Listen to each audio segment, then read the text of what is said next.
Hi, everybody. Welcome to Texas Black Diamond ENT with your host, Texas Black Diamond.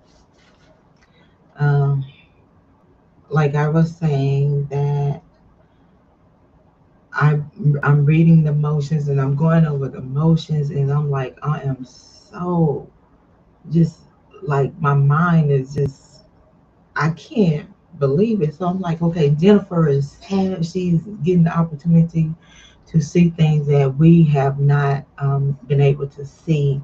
So she's bringing a lot of things into light. And like I've been saying before, um, there's a conversation. When you're having a conversation, there's two people involved in a conversation.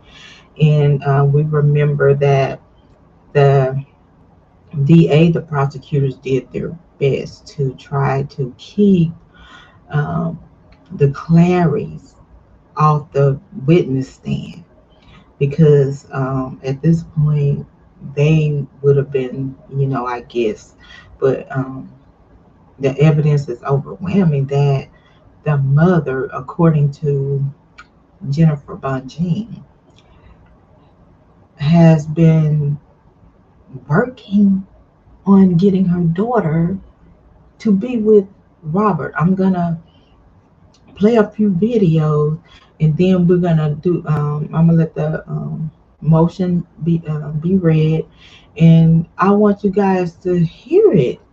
And I was just shocked, and I had a doctor's appointment, and I'm like, wait a minute, I'm gonna have to take this all the way to the car. So I didn't get the opportunity to hear everything, but I'm just like, wow. And so a lot of people might not want to hear this, but I was like, you know what? You know what? Did Angelo Clary, was he on the outside looking in at the beginning? And I went back and I was looking at some videos, and I'm like, yes, he was. Like the mother, Alice, my opinion, looking at the video, listening to the conversation, she did not want her husband, Angelo Clary, to know that she was doing pillow talk in the name of her daughter with Robert Sylvester Kelly. And I'm like, so when Angelo found out, did he jump on the scene to try to protect his daughter and to protect his wife? So let's get at it, honey. Let's get at it. Mm, mm, mm, mm, mm. Jesus. I don't think that's it. This is it.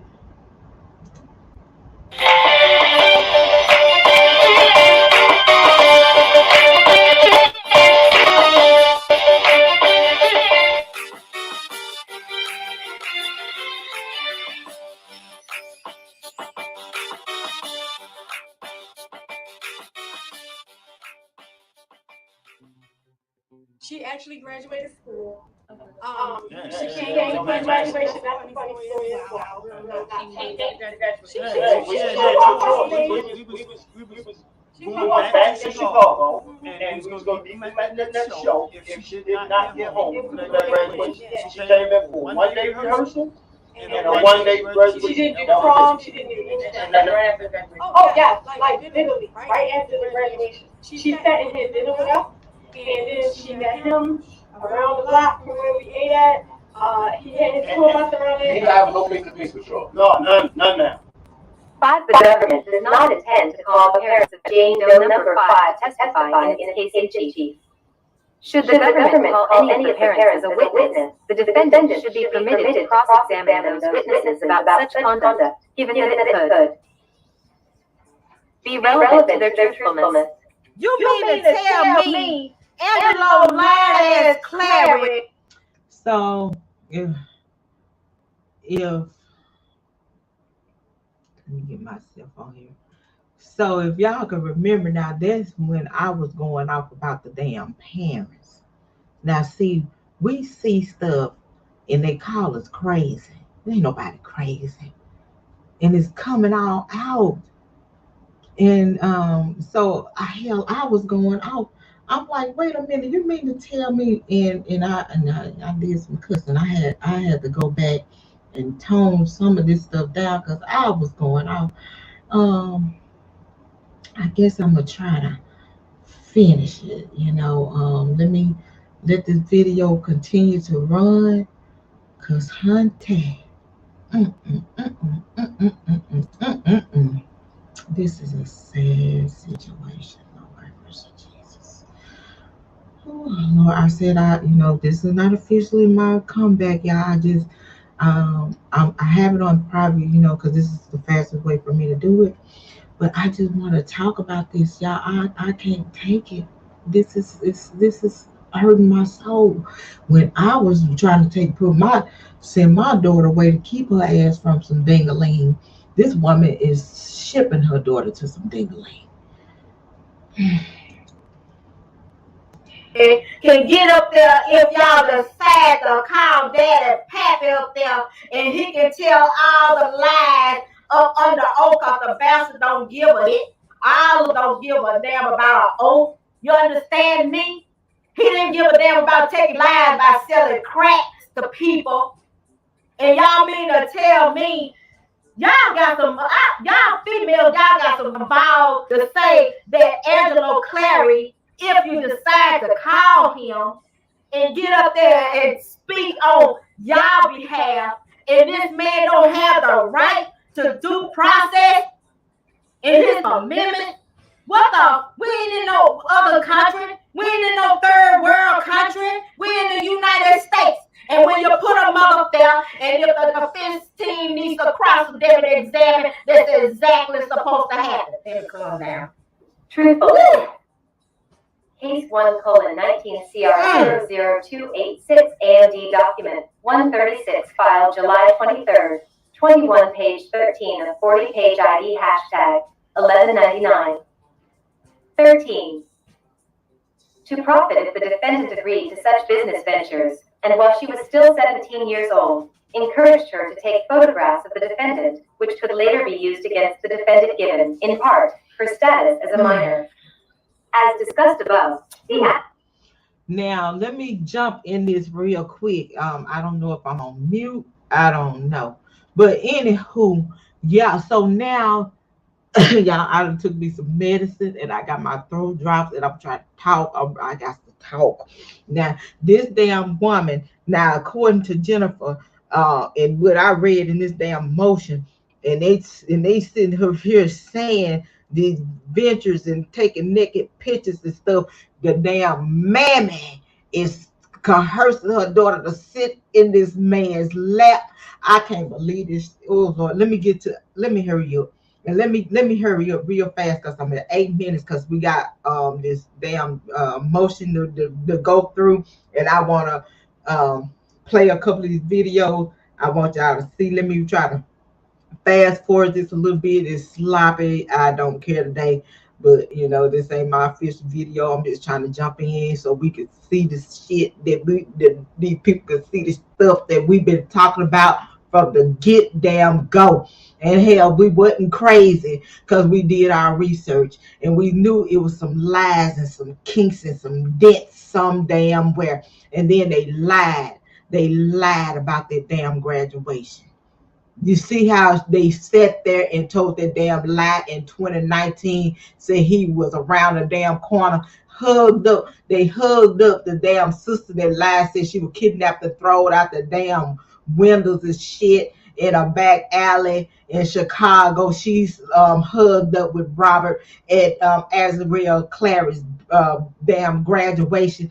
All these damn lies and stuff. That's why I get worked up, y'all. That's why I swear I'm trying my best to be calm as hell because I'm trying to heal, and stuff like this pissed me the hell off. And we've been fighting this shit for 2 damn years plus and trying to tell everybody what these damn parents. And when they were hollering, where was the parent? The mammy was on the phone having doing sexing on a phone with a man lying about this damn girl's age and shit, and trying to set this man up, the dirty ass. I swear, stuff like this works my damn nerves.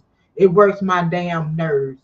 Now, according to Jennifer, all this I told y'all, I said I want to know what the mammy said in them text messages because they are very comfortable talking.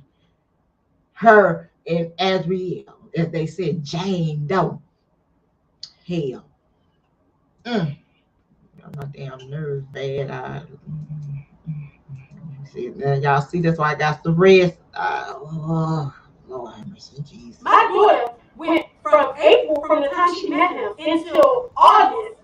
She was going back and forth. She wasn't just with him for 2 months. She was finished school. But they went back and forth with you two. With somebody in the family. Me, him, his brother, my oldest daughter, which also part of the story, it shows my oldest daughter and him got into an altercation and fight. We actually pressed charges, which the Chicago police ran that out for statute of limitations, which we had a police report right here, and they never assigned an investigator, and we called for 2 years to try to get this. So people don't know the real story. We know now.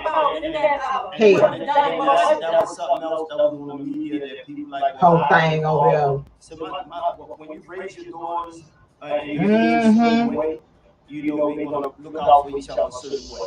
So your damn wife, honey, was teaching your daughter something else, honey. I don't know what you talking about. So when that situation happened and she called again, hey Dad, come get me. This ain't going right. This stuff ain't right. We on the plane. No word, no nothing. Boom. We booked it. I said, hey, we just booked the flight. We can't get in the next hour, but it was 4 hours and then we'll be there in the morning. Yep. Now, it's just so damn much. It's so much. Okay, let me see. I don't know if I can move this thing on private, on live. Let me publish. Save changes. Okay, dokie. I don't know. I guess I pushed it on there. I'm going through this. Y'all just gonna have to rewind. But anywho, that's when we were saying. Now, if you've been getting troubling calls, now this is this is an old video. You were getting troubling calls, but you still placed them in there. I'm like, what the hell? What's going on? Why in the hell y'all still allowing this to go down? So now we see. What's up, y'all? Listen, I tried to sit back. This motion, y'all, with this mammy got me just agitated. Y'all will have to rewind it back because I was trying to do it private, but I was like, let me go ahead and open the doors and let y'all just come on in since my coughing is a little bit under control right now. But I'm hoping you guys, I don't know if you guys, I'm pretty sure y'all read the motion, but we finna go back over this shit, okay? This is an old video that I did, and I seen some bull crap all the way back then, okay? And they called Robert Sylvester Kelly supporters stupid. Knock race for Greenberg. Child, Greenberg and them, whatever. They out of the equation. And we just gotta focus. Like, we can't focus on the past. We gotta focus on the future with this woman and hope that she can go and catch a Hail Mary. You understand me? But you have to rewind it back, you guys, because I was doing the video prior because I was just gonna drop it as a video. But I'm like, hey, since I'm on here, and the coughing is a little bit under control, let me go ahead and do this. But I wanted to point out some of these videos that I did, and then we're gonna go through the motions, you guys. And when I was reading these motions, honey, and this woman Alice is off the goddamn chain, okay? This woman Alice is according to Jennifer, she is off the damn chain, baby. She is mammy of the year, because I sat back and I thought about it, and I'm like, hey, um, did Angela? I feel like this at the beginning. I think Angelo didn't move my whole. Well, God bless you, honey, because I'm still in the process of fighting this. I try not to talk about it. I really haven't had sleep for. I probably sleep 30 to 40 minutes a day, and I just keep my ass so busy, so I won't even feel the pain. So I'm up all night, and and things like that. But I don't even want to talk about it, because right now, talking about it, I'm feeling the pain. I have my veins are in pain right now, so I just try to stay busy. But just listening to what this woman Alice did, baby. Alice set this whole shit up. Okay, and I'm sorry if I cuss today, and I'm telling you guys, you better close your ears, because I swear to you, I'm like, I remember when I remember when my daughter was trying to be with a man. Hell, I hauled her ass to a whole nother damn state to get her away from Dingaling.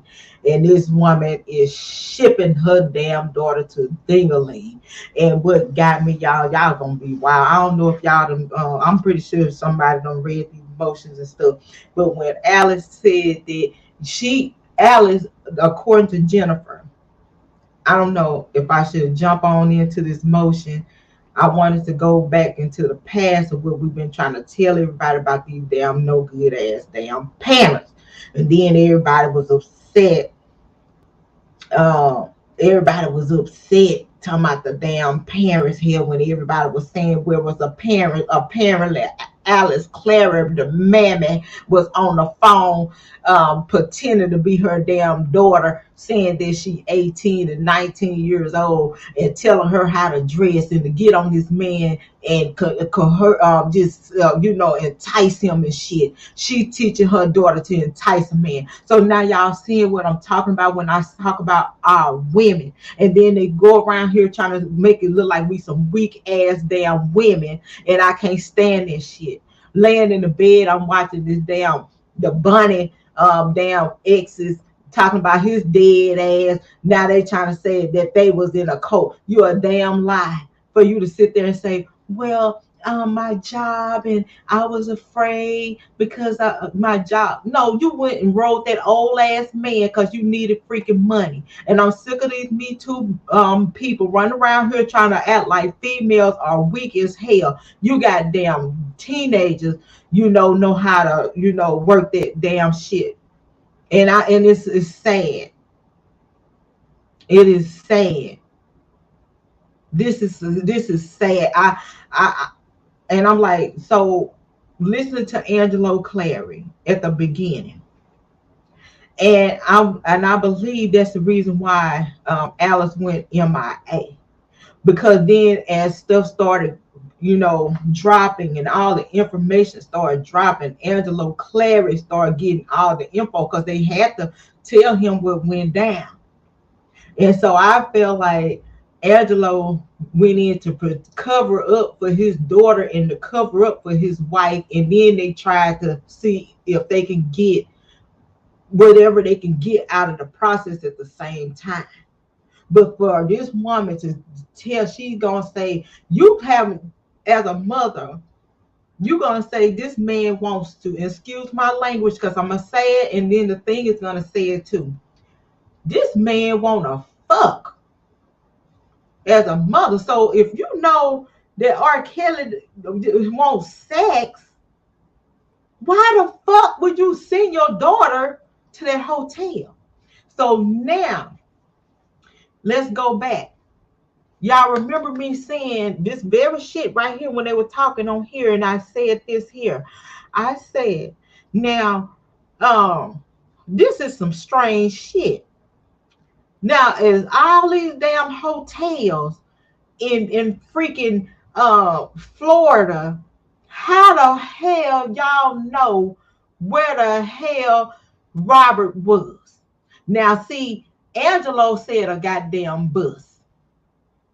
Adriel said a damn Mercedes Benz Sprinter. So then I said, you know what? The mother, I went back and had to listen again. I said, Alice told him, oh, she in such and such hotel. And he jumps in his car and goes straight to meet, they meet each other.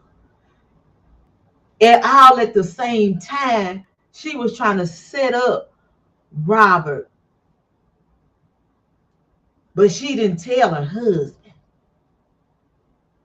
Welcome to the chat, y'all. I was trying to make this private. I was just trying to make a quick video, but I was like, here, just bring them on in. This ain't my official video. I'm coming back with a bang, y'all, but I got to talk about this shit. And I'm reading these motions.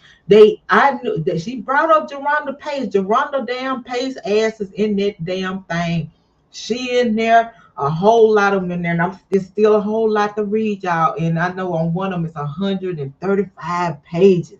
And she still got some more shit to dump because she just put in filed another motion to extend her shit because she got more to drop. And Lord have mercy, she is privy to get all the information now because see now she got all of the discovery, she got everything. And how in the hell, y'all know I kept saying, why the mammy? And that damn judge and allowed these damn prosecutors not to allow them damn parents, dirty asses, to get up there and testify because they was up on some sick shit. And I think Judge Ann worked with them damn DAs because she wanted to see Robert go down too. She's a no good ass damn attorney, and I'm sorry, y'all. I'm so damn sorry. God, forgive me. I know you trying to heal me, and God, you still working on me. But this is the kind of shit that's probably why I get so damn sick, upsets me right here. This is upsetting to me. And this shit, this woman, oh Lord have mercy. Let me continue because I keep going. Whew. This shit got me We sick. was on the first thing smoking from out Orlando to Chicago. We was there. We get there. She can't tell us because we don't know at that time she was threatened. She was threatened. My oldest I was Don't tell it after the fight. They didn't know she recorded. That was the whole thing. They were trying to get her phone, and she held on. Well, why the hell y'all didn't put the show the recording in the damn at the trial? See, that's what I'm saying. Put stuff up. We're not media people. He know what we all led up to all this, and she didn't say nothing. When we got there, she died down. She was like, yeah, maybe I was just like. All she wanted us to do was get out of Chicago. So we flew home. She never said nothing for a couple months. We had to stay home without her. Or flew home. No, all of us stayed home. All of us flew home. But we sat with him and Israel and ISIS, and it was kind of like, okay, everybody just like, okay, but like, no, Israel and Kelly, you know, he had Israel on his side. So their story was the same. And my daughter was like, yeah, you know what, it might have been like that because, I overreacted, this and that. But the whole time it wasn't an overreact. My daughter caught him in the room with my daughter. DA doesn't want the defense to cross-examine this family. This is why. Okay, we have her at her graduation. So you heard from them that Robert was hiding around a building for her graduation. So I'm like, okay, let me check this out. He is hiding behind a building for her graduation. He wasn't around y'all. He wasn't hanging around y'all. He wasn't. He was just doing some sneak stuff, let y'all tell. Just doing sneak stuff. He was just actually just running around doing sneak stuff, and you guys are just like, what is this right here? Who is that, y'all? Who is this? Now, didn't they get into it and she couldn't stand him? So I know this was after she came from Chicago being with her sister. And this is how they get back and forth to Chicago. Robert wasn't paying for nobody ticket. They were getting discounts, allegedly, I'll just say. Can y'all still hear it? Because I'm muting myself because I'm coughing a little Spirit bit. Airlines, you know? So I'm just trying to figure it out. I'm just trying to figure out. Then this guy, he is liking pictures like this. He's liking. Okay, I'm gonna stop this one here. Let me try to go ahead and do the motion. Let's go to the motion because it's a little long and I don't know how much is in there, but it's a lot. And I stopped at a certain point. But this damn woman here, honey, I swear to y'all, I swear to y'all. But let's go ahead and get this motion pulled up real quick, and then I'll just if I have time, I'll drop the other videos. I This is so damn crazy, Lord have mercy, Jesus. Oh, Lord have mercy, Jesus. Lastly, the government's affecting interstate commerce evidence was insufficient where it could not establish what device, if any, was used to make these recordings. They talking about Geronda. 6. Racketeering Act 8-Man Act violations. Jane. The government failed to prove that defendant committed Mann Act violations in connection with his sexual activity with Jane on or about April 28, 2015 and May 1, 2015. In the state of California, Jane was 17 years old in May 2015. She concedes that she misrepresented her age to defendant when she met him and kept her true age a secret until fall 2015. After meeting Case 119 CR00286 MD Document 269-1 filed February 17, 22, page 35 of 63, page ID number 10840. 29 defendant in Orlando, Florida in April 2015. Jane traveled to meet him in California at the end of April 2015. The government charged defendant with 2 Mann Act violations in connection with this trip, alleging first that defendant violated 18 U.S.C. Section 2421 of A. Racketeering 8A transportation. Preliminarily, the government's use of the Mann Act under the present set of facts is unprecedented and unjustified. 18 U.S.C. Section 2421 provides that W. Hoover knowingly transports any individual in interstate or foreign commerce or in any territory or possession of the United States with intent that such individual engage in prostitution or any sexual activity for which any person can be charged with a criminal offense or attempts to do so shall be fined under this title or imprisoned not more than 10 years. Or both. The government contended that defendant arranged for Jane to travel to California with the intent of willfully exposing her to a contagious, infectious, or communicable disease in violation of Cal. Health and Safety Code Section 120,290.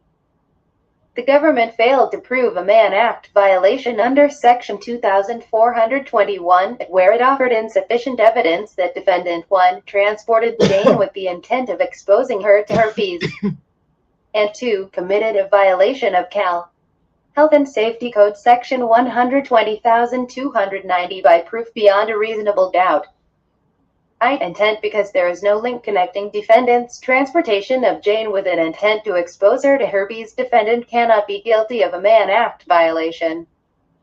The 9th and 10th Circuit Courts of Appeal have held that to establish the intent requirement of the Mann Act violation, the government must prove that the illegal sexual activity is the dominant, significant case. 119 CR00286 MD Document 269-1 filed February 17, 22, page 36 of 63, 10,841.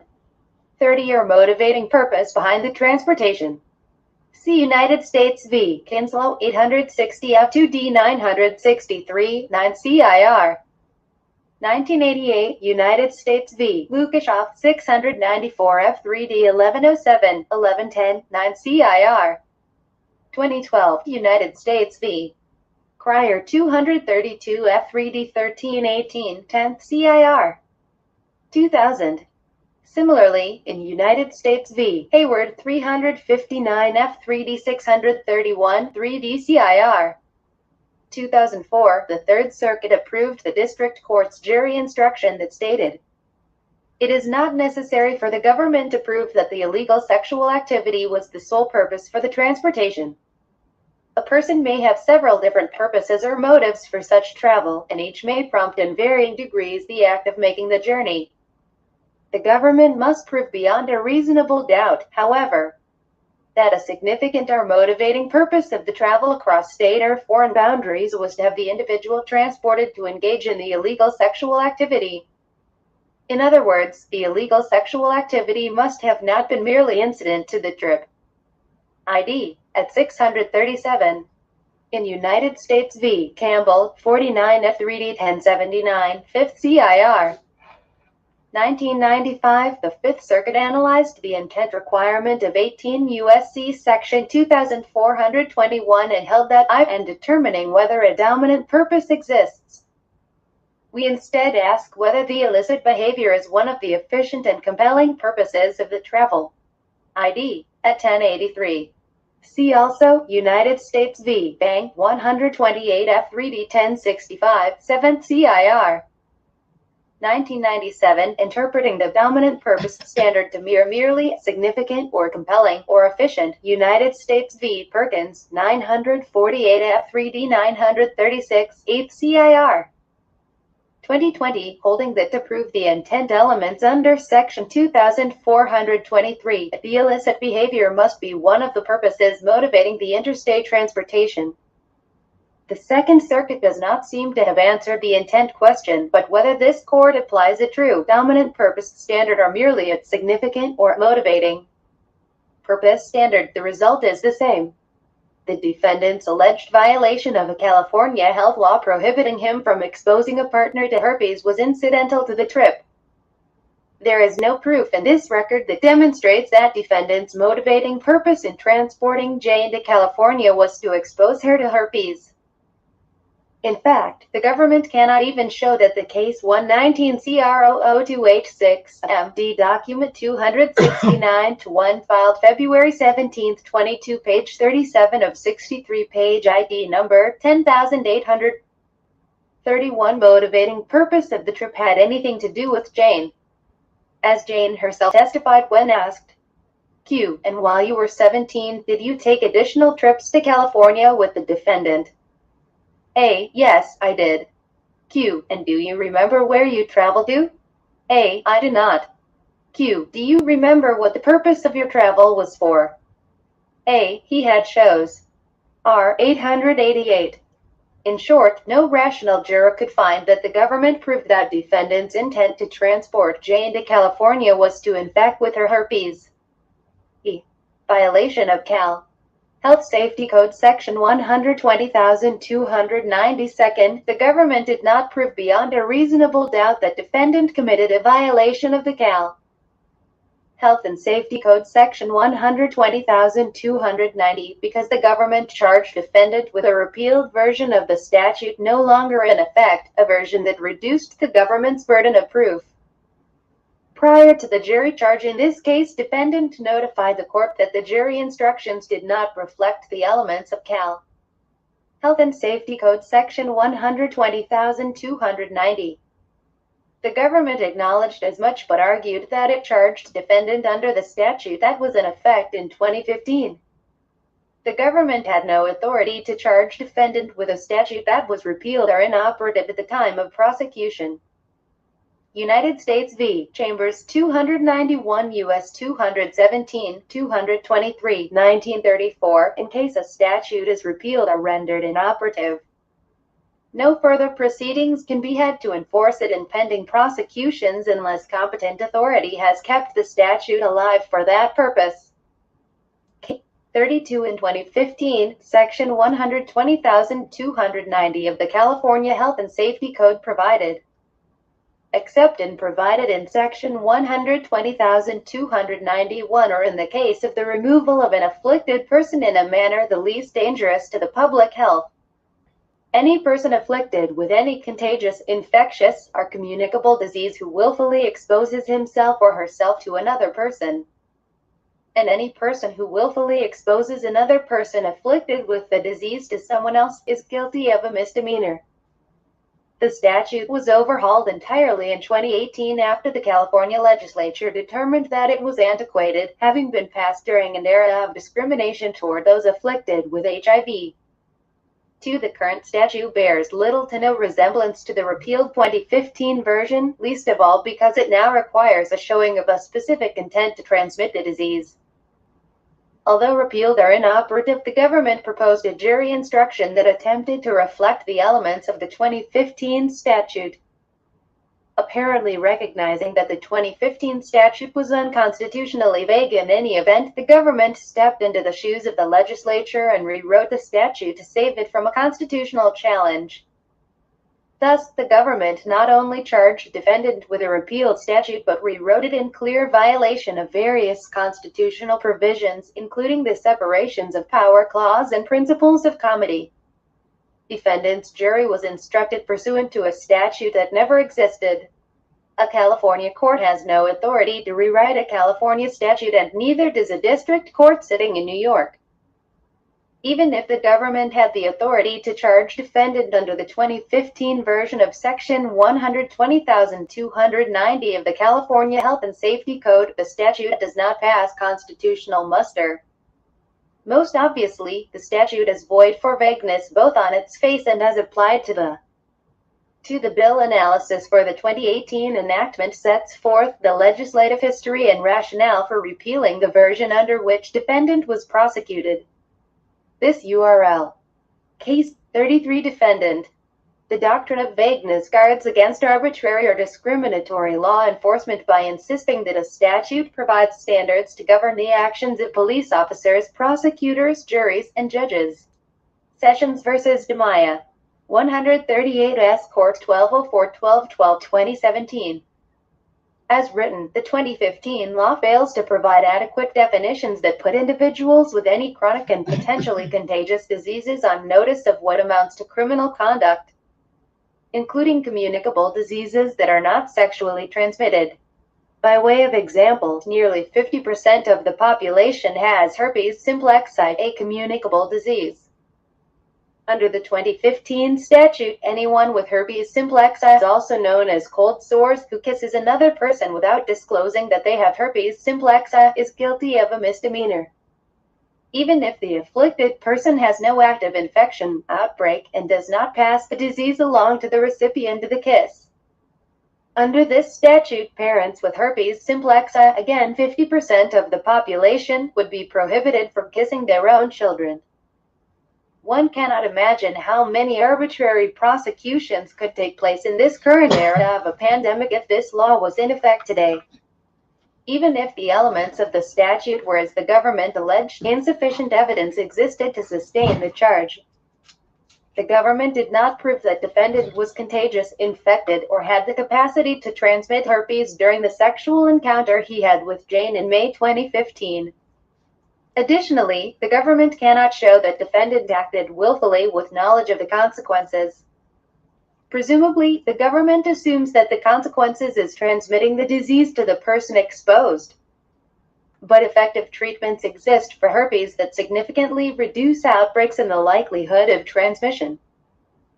If defendant was consistently taking Valtrex in April 2015, it cannot be case 1934 said that he willfully exposed Jane with knowledge of the consequences, particularly since Jane was not infected with herpes in April 2015. This racketeering act cannot be sustained where it was based on a repealed law, was rewritten, and was facially unconstitutional in any event. B. Racketeering Act 8B. Coercion or enticement. The government alternatively argues that defendant is guilty of the Mann Act stemming from his April trip to California because defendant knowingly persuaded, induced, enticed, or coerced Jane to travel to California. Insufficient evidence exists to prove that defendant took any action to induce, persuade, entice, or coerce Jane into traveling to California in May 2015.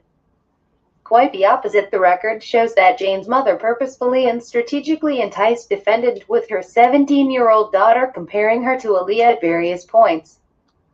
GX 233. The government takes great umbrage to this characterization. The mammy enticed. Robert didn't entice shit. The mammy enticed. GX 233. The government takes great umbrage to this characterization, but the record speaks for itself. Although defense counsel did not make much use out of it, government's Exhibit 233 offers powerful evidence showing the defendant had no reason to induce, persuade, entice, or coerce Jane into going to California with him. Text messages introduced by the government show that Jane, with the guidance of her mother, enticed defendant, who reasonably believed Jane was 18 years old, to bring her to California. In short, when Jane traveled to meet a defendant in California in April to May, she required no enticement, persuasion, or encouragement of any kind. No. On April 11, 2015, Jane attended one of defendant's concerts in Orlando, Florida. After the show, someone provided Jane with defendant's phone number. R775. Jane attempted to text a number on the phone and gave the paper to her mother. ID. Although case 1935, Jane did not reach defendant, Jane's mother began texting the defendant posing as her 17-year-old daughter. R778 to 779. Jane eventually communicated directly with the defendant via FaceTime and told the defendant she was 18 years of age. R781. On April 20th, 2015, Jane's mother, still posing as Jane, initiated text messages with defendant and arranged for Jane to meet the defendant at a hotel in Orlando. Government's Exhibit 233 shows that Jane and her mother knew from the start that defendant was interested in Jane sexually, believing that she was of legally consenting age. Listen, y'all. Before Jane's first meeting with defendant, Jane's mother texted Jane, stating, "This man trying to screw, but I'm trying to make it business. He knows you're a singer, but he ain't playing. He want to featuring fuck tonight." GX 233. Did y'all hear that part? Did you hear it? She texts the daughter. Now I had to pause this shit. I had to put another cough drop in my damn throat. Now this damn mammy said, and she telling the damn girl, she see now the mammy. So for y'all who don't understand what the hell going on, the mammy is texting Robert Sylvester Kelly, R. Kelly, okay? She got the damn phone, texting R. Kelly, Robert Sylvester Kelly, pretending to be a goddamn 17-year-old daughter that she told Robert that she's 18 and fucking 19, okay? The mammy. It ain't as real, not yet. The mammy. And the mammy is sitting up here saying that this man wants the fuck. And I'm just I'm saying what is said on here, on this damn motion. She said this man ain't playing, he wants the fuck. What did you tell him, Alice Clary, for him to want to fuck? Okay? So you all in there just sexing on this man and enticing him, getting him all hot and bothered for your damn daughter that you said was legal age. This is the shit I'm talking about. This is what I'm talking about. Let me excuse my language. Let it keep going. Ooh. Despite that Jane and her mother were on notice, the defendant was interested in Jane sexually. Jane's mother encouraged Jane to meet defendant. She told Jane to keep defendant's curiosity piqued and advised her about what she should wear to effectively entice him. ID. During her in-court testimony, Jane testified that she went to meet a defendant solely to audition for him. But her contemporaneous text messages revealed that Jane was more interested in defendant for personal and romantic reasons. Jane texted her mother, "He's so fine." ID. When Jane's mother told her to be ready to sing something, Jane said, "I'm not suggesting that she did not actually want to audition for defendant." Jane's mother encouraged Jane to tease defendant but not to do anything sexual with him since he would then lose interest in her, believing that he was speaking to an 18-year-old Jane. Defendant texted Jane's mother that he was staying on the tour bus but was going to get a hotel room for their privacy. Jane's mother then... Okay, wait a minute. Wait, I see, because I have I have to listen more than one time. Jane's mother encouraged Jane to tease the defendant, but but not to do anything sexually with him since he would then lose interest in her. So what did Robert tell you, baby? Miss Alice. See, you tell your daughter that he wants to screw. Then she gets on her text telling you, "Oh Lord, he is so fine. I want more than just a record deal. He's fine." So this is the kind of relationship that mom and daughter got. So obviously, Robert wasn't hot and bothered then. This is something you telling your daughter, but you telling her don't do anything sexually. So obviously, you sent your daughter in there as Alice, so y'all could try to set up Robert at the same damn time. Thank you, baby. I gotta put another cough drop in because here these folks about to make me mad. I thought I was gonna come back with a halo on my head, but shit, I can't. This kind of shit brings out the goddamn heat in your ass and pisses you the fuck off. And I tried to be good. Now this ain't my official comeback, but since it is dropped and this shit done blow my mind, I had to come on here and share how I feel with his supporters. But look at this and tell me, as we've been saying from the longest for over 2 years, that these people has tried to set this man up.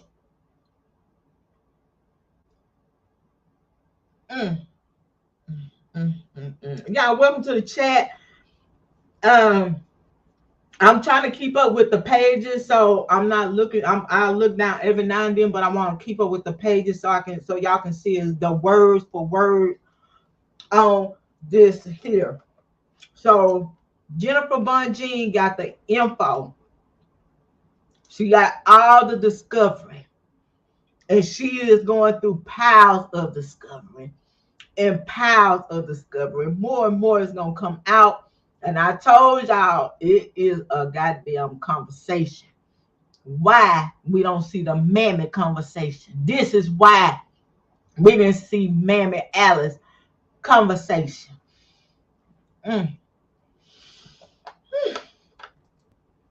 Jane's mother then shared that message, case 119C36, with Jane, texting, "Yep, he said he's staying on the tour bus, but he wants to get a hotel room for just y'all so y'all can get away from security and MGRS, etc. GX 233.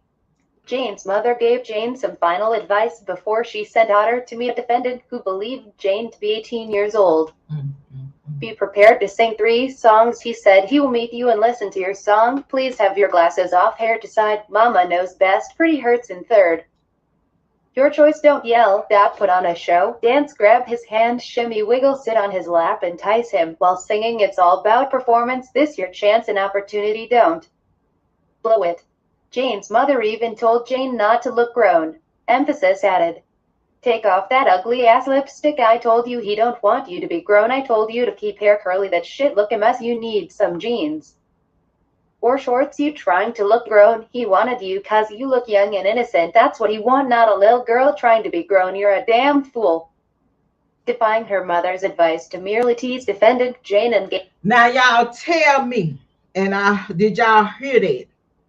Now y'all tell me that this damn mother, this mammy, didn't try to set this shit up. That's why I was trying to show y'all the conversation that Alice and her husband had in 2019. how she set this shit up. She tried to set this shit up. As Riel went there, as I'm going in here as a grown ass woman. You already done told Alice done already told him that she grown. But Alice wanted her to go with her curly ass hair and look as young as possible because see, we gonna send the goddamn police there in the goddamn minute. The damn big hip ass pappy don't know what the hell I'm doing, but I'm gonna play this goddamn role. But matter of fact, I'm finna add my son into it, and I'm finna tell my son to call his daddy and tell his daddy that she didn't come home. So now he gonna be calling me and be like, what the hell going on? Because Azrael ass ain't at home. And I already know where her motherfucking ass is because I'm setting this shit up. I'm setting it up. That's why I said, how in the hell y'all knew what hotel they were at in big ass Florida? All of a sudden y'all said, damn, he told Choke no joke a damn tour bus and damn Azrael on the witness stand saying a goddamn sprinter. So y'all, this is some damn shit that was set up, and goddamn it, y'all know it. Y'all know it, and that's every last one of them know it. The prosecutors know it. They just wanted to win a big motherfucking case. This is the biggest case that they ever had in their fucking life. And this Me Too movement bullshit going on, and for them to allow this bullshit to go through, and for them damn 3-ass damn helpers in that fucking damn judge sidebar to know exactly what went down, how it went down, just so they can put this man in prison for life over some goddamn bullshit, over some goddamn mammies and fucking pappies and money hungry ass people. This is the kind of shit pisses me off.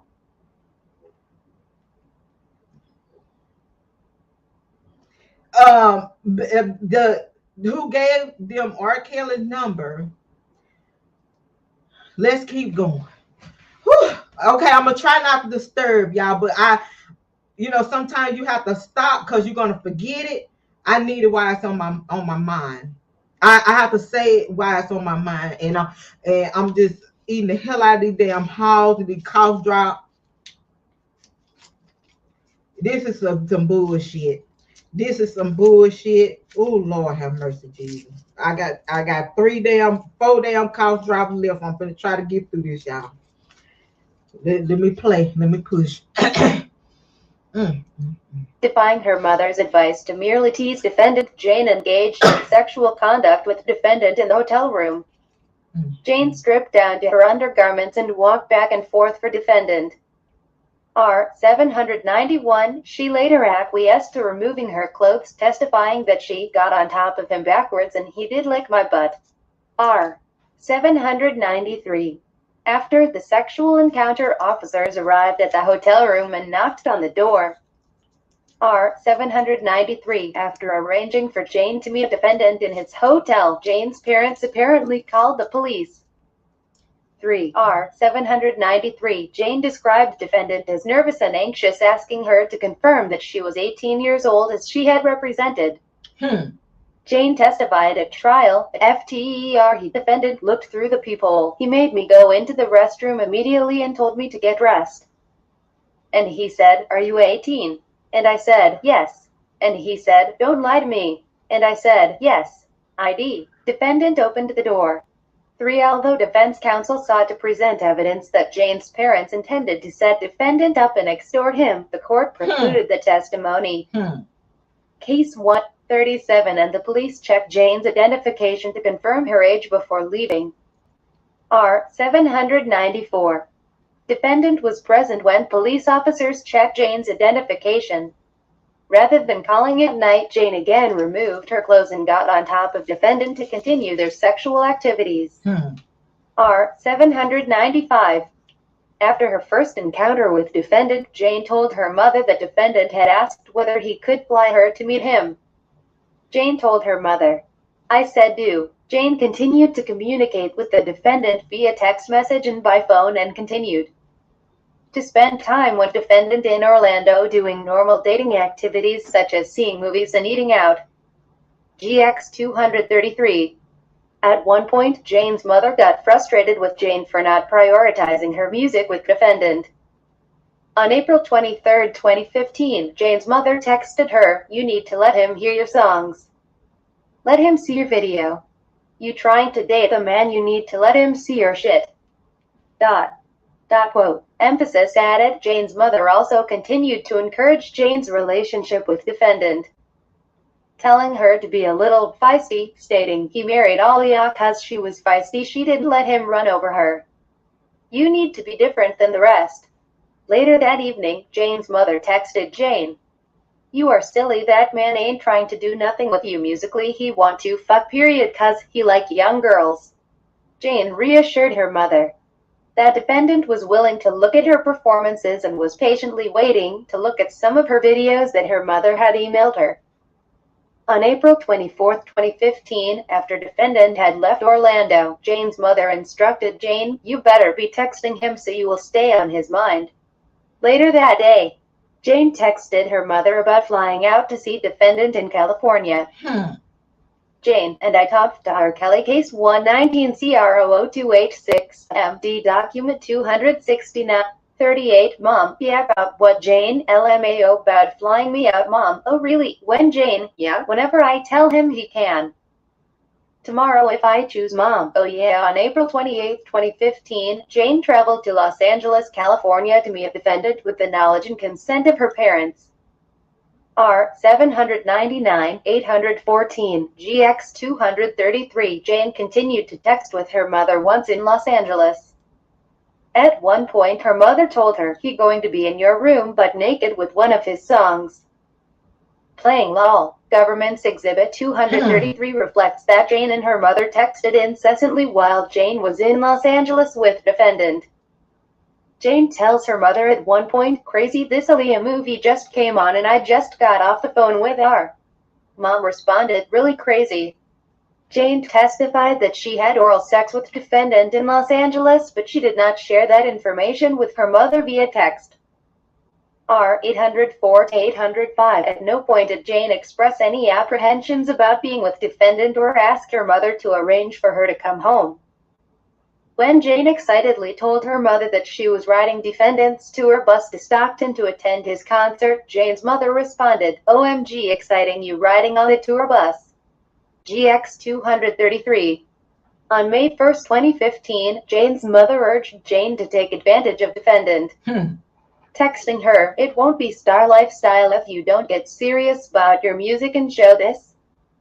Man, you want to be famous like him. Once he tired of you, he'll be like everybody else. You better use this as your opportunity while you got him in spell." Jane's mother, case 119. CRO02 10850. 39 then said, "You should text him and be like, you know you gonna be my boo and see what he say." To which Jane responded, "Almo." Jane traveled independently to meet defendant in Stockton, California, where he was performing on May 1, 2015.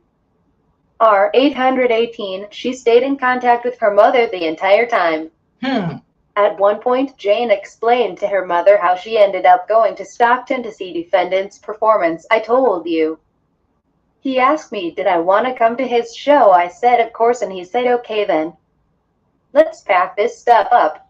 He was even putting his stuff in my bag." Jane and her mother remained in constant communication before defendant's show. Jane's mother instructed her about what to wear and made suggestions about how she should behave at defendant's show. "I would blow him lil kisses and wink at him and bite the tip of my finger, mess with him real good. Do something seductive, then make a silly face. Lol." Jane and her mother continued to text throughout defendant's performance. At one point, Jane and her mother exchanged the following texts. Jane, "He's singing this whole show to me, Mom. Lol, the funny Jane. FRRRRRRR. Jane, Alma. Jane, this man in love, Mom. OMG, you gonna marry him and have his babies, Mom. Lol, my son-in-law gonna be older than me, Mom. To dang funny Jane." Elma, case 119 CRO0286 MD document 269-1 filed February 17, 22, page 46 of 63, page ID number 10851. 40 Mom, will you better get signed first then married second? Mom, he gonna seduce you tonight, Jane. Lol, Mom, you have to give him a massage before he go to bed. Jane, Mom, no, I doubt it. Mom, girl, you better or he will get someone else too. Wow. Jane's mother continued to encourage her to seduce defendant. Hmm. At one point, Jane told her mother that she caught feelings for the defendant. According to Jane, she and defendant had sexual intercourse for the first time after the concert. R. 819. No point during her travels with defendant in California in April and May 2015 did Jane disclose that she was 17 years of age or that she had lied to him about age. After the trip to California, Jane traveled to meet defendant in Las Vegas where he was performing. R. 821. No rational juror could conclude the defendant enticed, persuaded, induced, or coerced Jane to travel to California. Jane's contemporaneous conversations with her mother show that defendant invited Jane to join him, and she excitedly accepted. When her mother asked her when he asked her to travel, Jane told her mother, "Whenever I tell him I can. Tomorrow if I choose." GX 233. By her own admission, Jane chose to travel with defendant because she wanted to, and her mother encouraged her. While this court concluded that Jane's parents' testimony was not relevant for the purpose defense counsel sought to introduce it, Jane's text messages with her mother introduced as government's 4 inches caught feelings is an expression that means when you meet a girl, guy that you like and it starts to have an effect on you in an emotional way. This U.R. Case 1941 Exhibit 233 were highly relevant evidence that defendant took no action to induce, persuade, or coerce Jane to travel with him. Jane was eager to travel with defendant and caught feelings for him as she admitted and concealed her age from defendant so she could pursue a relationship with him. The government's evidence fails to show that Jane was persuaded, induced, enticed, or coerced into traveling to California. 7. Racketeering Act 9. Mann Act violations. Jane. The government charged defendant with 4 Mann Act violations stemming from a trip with Jane to California between September 2015 and October 2015, 2 months before her 18th birthday. According to Jane, she disclosed her true age, 17 years of age, prior to this trip. The government's evidence is insufficient as to these Mann Act violations. A. Racketeering Act 9A transportation for the same reasons argued in connection with Racketeering Act 8A. The government failed to prove beyond a reasonable doubt that defendant 1. transported Jane with the intent of exposing her to herpes in September-October 2015, and 2. committed a violation of Cal. Health and Safety Code Section 120,290 by proof beyond a reasonable doubt. The arguments set forth, supra or equally applicable Racketeering Act 9A. B. Racketeering Act 9B. Coercion or enticement. Insufficient evidence exists to prove that defendant committed Racketeering Act 9B. By all accounts, defendant and Jane were in a serious and legal relationship based in Illinois, where defendant resided in fall 2015.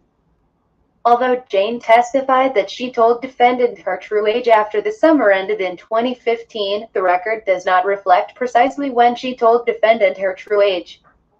As such, the government failed to show that defendant possessed the requisite mens rea to case 119 CROO 10853.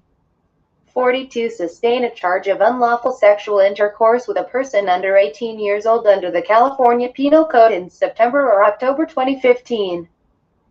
Furthermore, the record is devoid of evidence that defendant took any action to induce, persuade, entice, or coerce Jane into traveling to California between September and October 2015.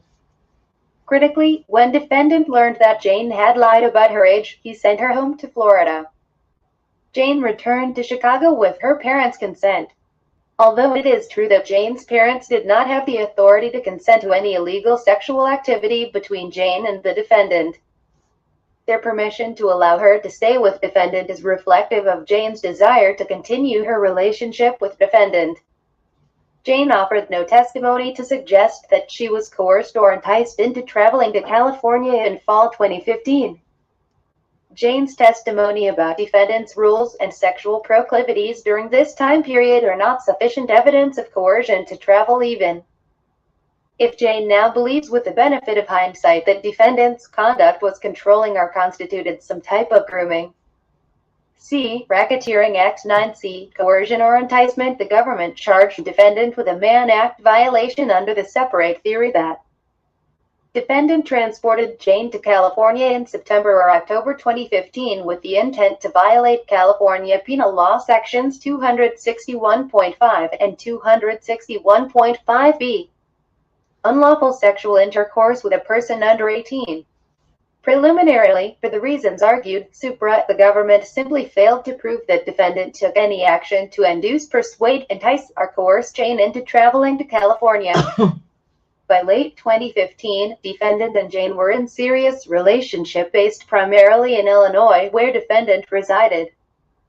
The age of consent in Illinois is 17, therefore the defendant and Jane's sexual relationship was not prohibited there.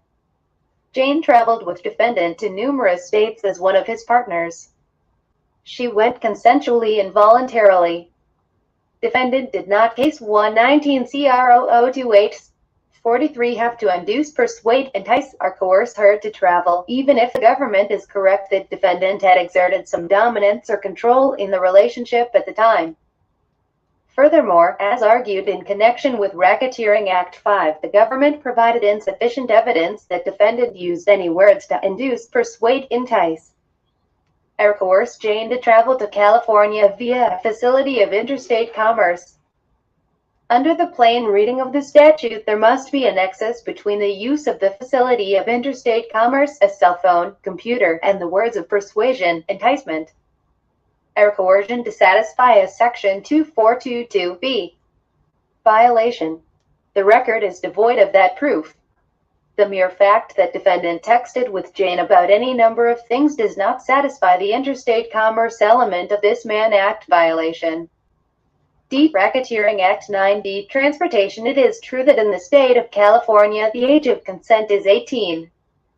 According to Jane, she had sexual relations with defendant in California during this trip when she was still 17 years of age.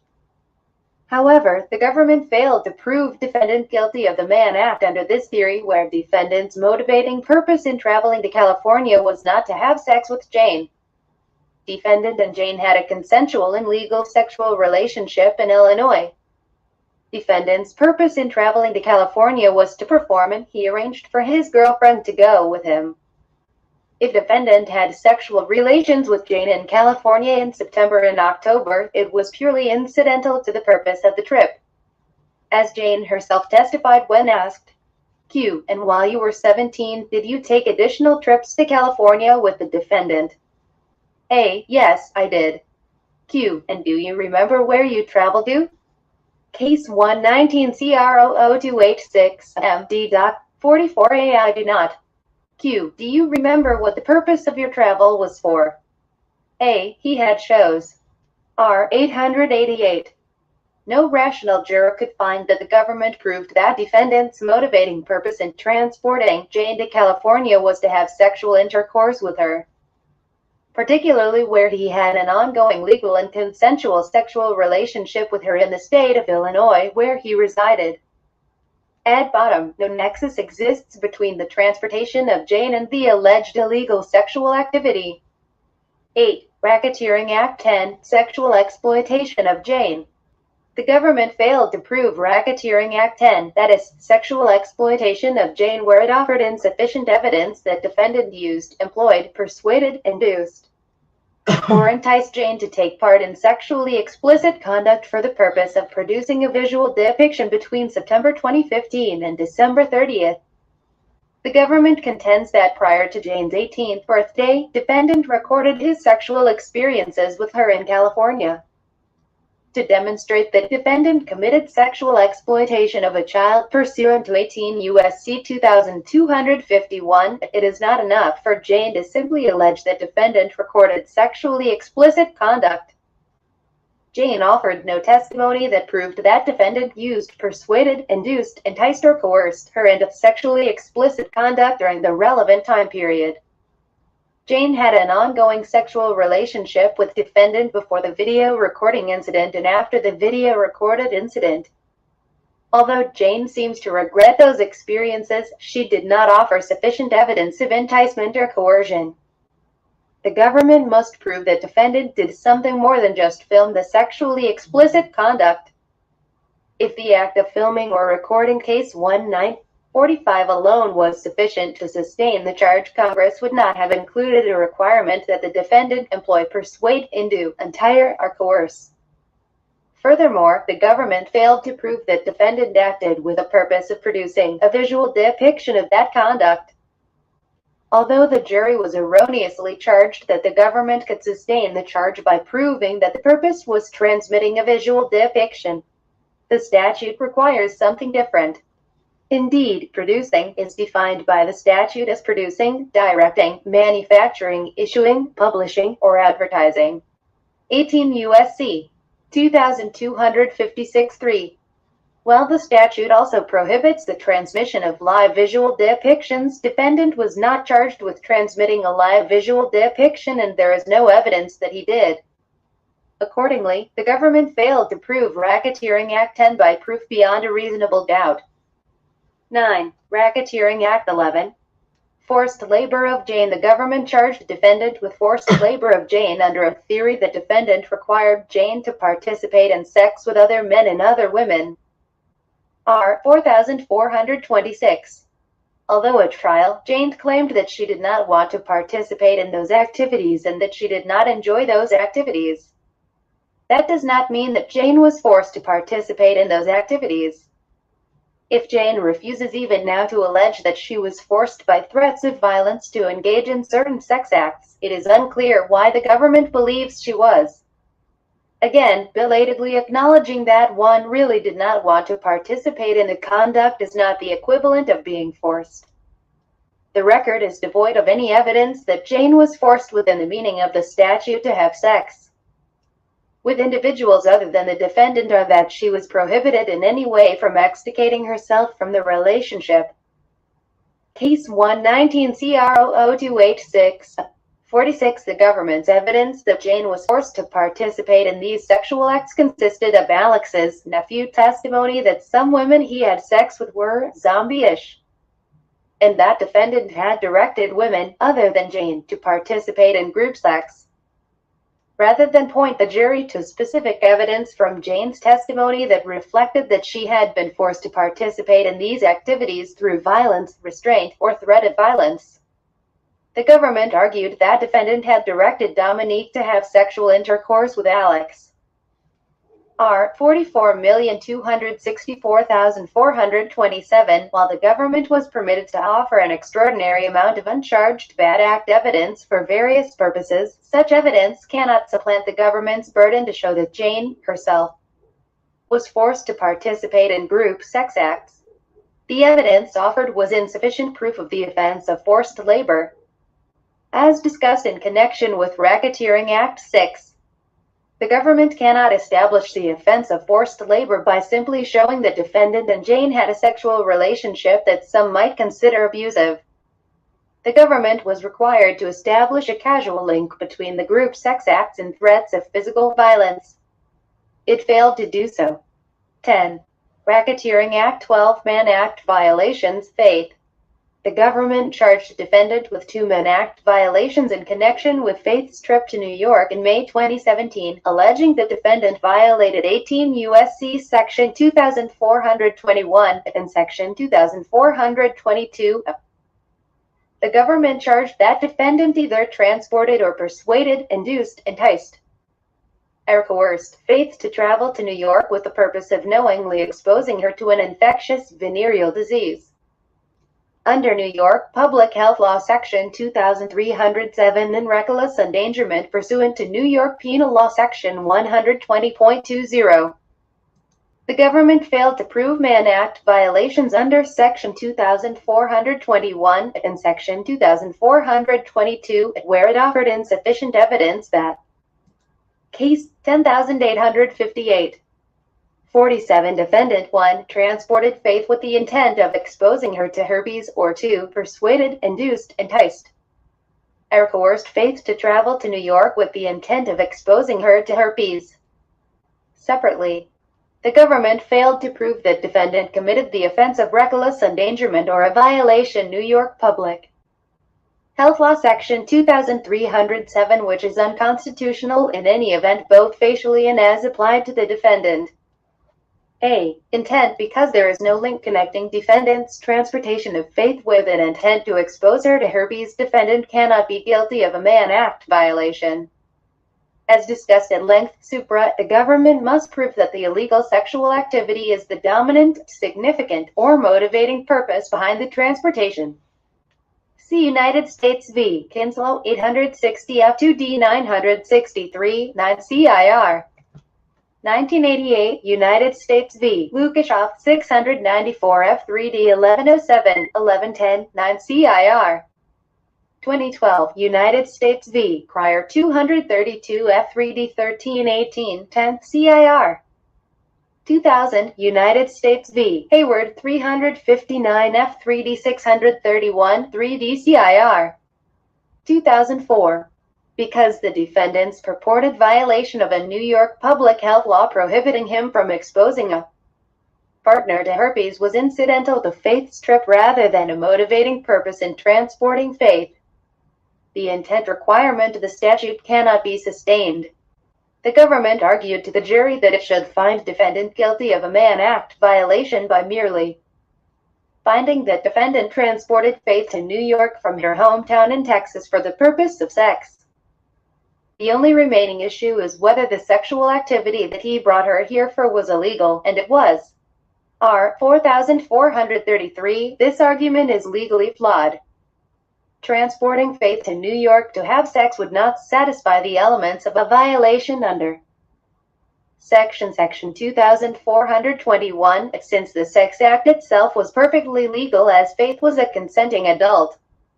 The activity that was allegedly illegal in New York was exposing Faith to herpes. It is that act that Case 1-1948 must be motivating purpose behind defendant's transportation of Faith.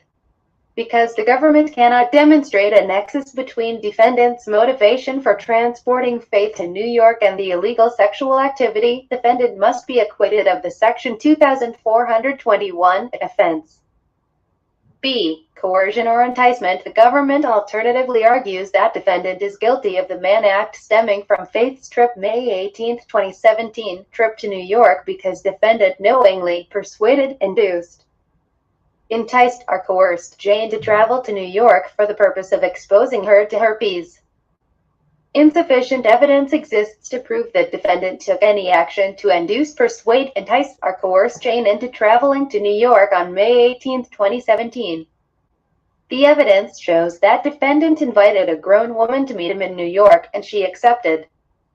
In March 2017, Faith attended one of defendant's concerts in San Antonio, Texas with her sister. R. 2130. Faith had an opportunity to meet defendant at an after-party backstage along with other individuals. R. 2131. Defendant and Faith had a conversation during the after-party and defendant provided her with his phone number. R. 2134. 2138. After that encounter, Faith and defendant kept in touch via text and FaceTime. The conversations were normal, appropriate, and pleasant. Defendant complimented her appearance. R. 214321444. Faith testified that defendant referred to himself as Daddy during those conversations. R. 2143. According to Faith, defendant asked to be called by Daddy and she complied. 5. Faith did not testify that defendant forced her to call him Daddy. Indeed, defendant and Faith had met exactly one time when Faith began calling him Daddy. R.2144. On the issue of travel, Faith had this to say. 5. The government makes much of the fact that defendant asked his girlfriends to call him Daddy, so much so that the fact was pled in the indictment. There is nothing inherently criminal or even particularly unusual about the use of the moniker Daddy, particularly in sexual relationships. This URL. 50. Frankly, if this conduct proves coercion or enticement by proof beyond a reasonable doubt, the government is going to be very busy prosecuting Mann Act violations. Although it seems unlikely that the government has much of an intention of using the he had informed me that he was on tour right now, or excuse me, at the time, he was on tour. So he was just saying his schedule was kind of crazy, but whenever I wanted to come see him, wealthy white men who invite women on fancy trips for the purpose of engaging in sexual activity that those women later decide was unpleasant. Amen. See, New York Public Health. And he just said that he could arrange the days or just let him know when I wanted to come hang out, but that it would be fun. I would get to see, how it is, how he is on tour, things like that. R 2100 to sustain the Mann Act violations charged in connection with Faith's travel to visit defendant in New York on February 2, 2018. The government must prove that defendant intended to engage in a sexual activity for which defendant told Faith that if she wanted to come to his shows, she could contact his assistant and he would arrange it for her. R 2146. Faith then pushing the boundaries of its prosecutorial discretion. The government alleged that defendant could have been charged with a violation of New York Public Health Law Section 2307 in R 2147. Originally, Faith was going to travel to Chicago but ultimately traveled to New York for one of defendant's performances. According to Faith, defendant informed her that he was having a show in New York and that he would like for me to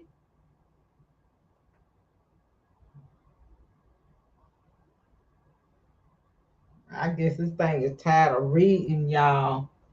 So I said yes. R 2151. Defendant's assistant arranged her travel and Faith traveled to New York to attend defendant's performance and hang out. R 2152. No rational juror could conclude from Faith's testimony that defendant coerced or enticed her to travel to New York for the purpose of giving her herpes. By Faith's account, defendant was polite, generous, and appropriate, leaving it entirely at her discretion to come to New York to attend a concert. I don't know where I'm at. Defendant's alleged bad behavior with other women is not sufficient evidence of his specific conduct in connection with Faith on May 18, 2017. The government routinely asked the jury to find that it had proven elements of the charged offense simply because defendant had, from the government's perspective, been controlling and coercive to other women. I'm lost. Faith's testimony does not establish any conduct on the part of defendant that shows that he did anything other than invite her to come to his concert in New York. An invitation she accepted. Case 119 CR00286 MD Document 269-1 filed February 17, 22, page 56 of 63, page ID number 10861. 51 Department 1 in 4 New Yorkers has genital herpes. 7. If sexual intercourse with individuals who merely carry the genital herpes virus carries the substantial risk of serious physical injury. New York City would have an astronomical hospitalization and death rates from the transmission of herpes. Although the government's expert witness identified some serious but unusual health risks associated with the contraction of genital herpes, the offense of reckless endangerment requires a showing of a substantial risk of serious physical injury. Serious physical injury is defined as a person's physical conditions that creates a substantial risk of death or serious and protracted impairment of health. The government did not satisfy this burden. The risk of defendant transmitting genital herpes to Faith is unknown where he did not transmit it her, and there is no evidence that he was contagious or had an outbreak.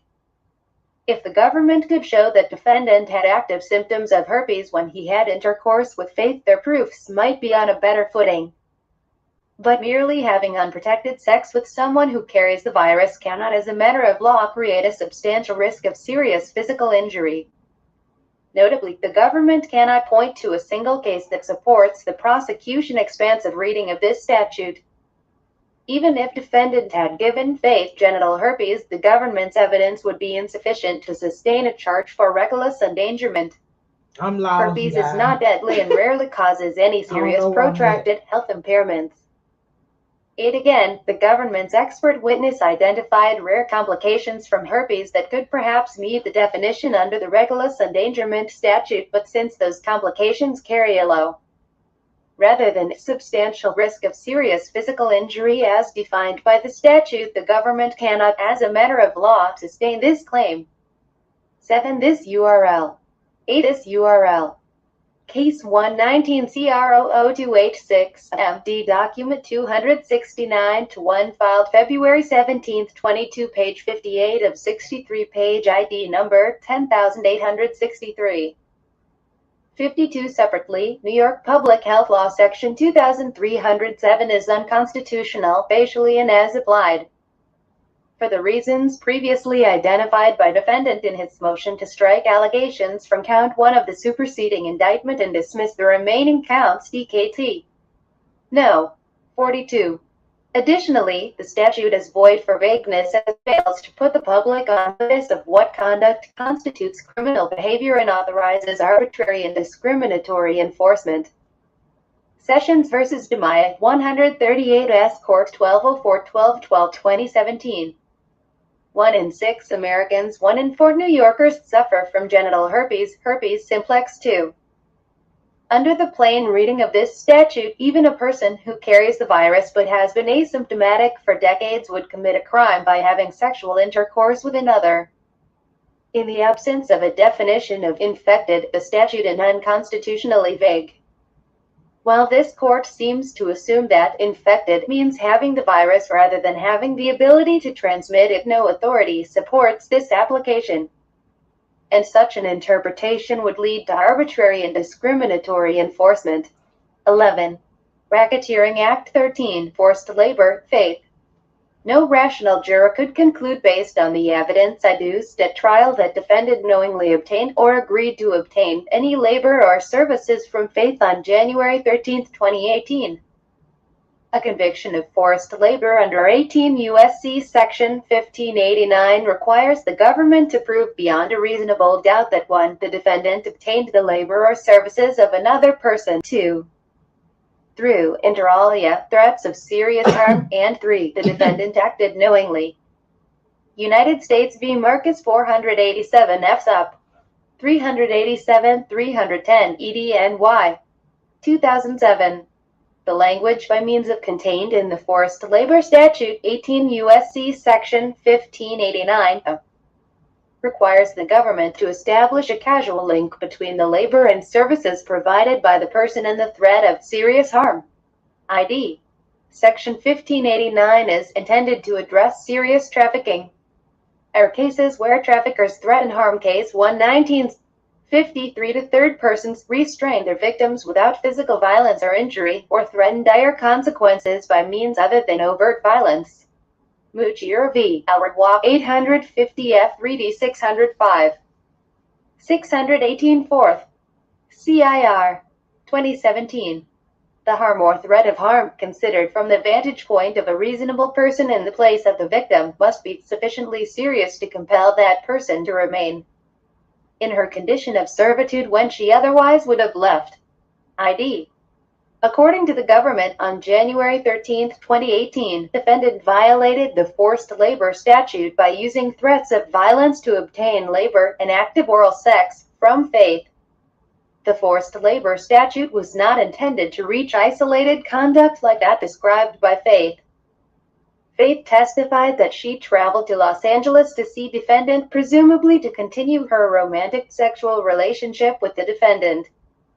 She described an incident where she and defendant were in a small room in the Los Angeles studio where he worked. According to Faith, there was a gun in the room that made Faith intimidated, but defendant never touched the gun, threatened her with it, or made any gestures that he intended to use it. Faith was simply uncomfortable by its presence. After an intense conversation during which Faith described defendant as being serious but not threatening, defendant directed her to give him an oral sex and grabbed her neck before placing his penis inside her mouth. Without objection, Faith provided oral sex to defendant, although she testified that she did not want to. The forced labor statute was not enacted to remedy isolated occurrences like the one described by Faith.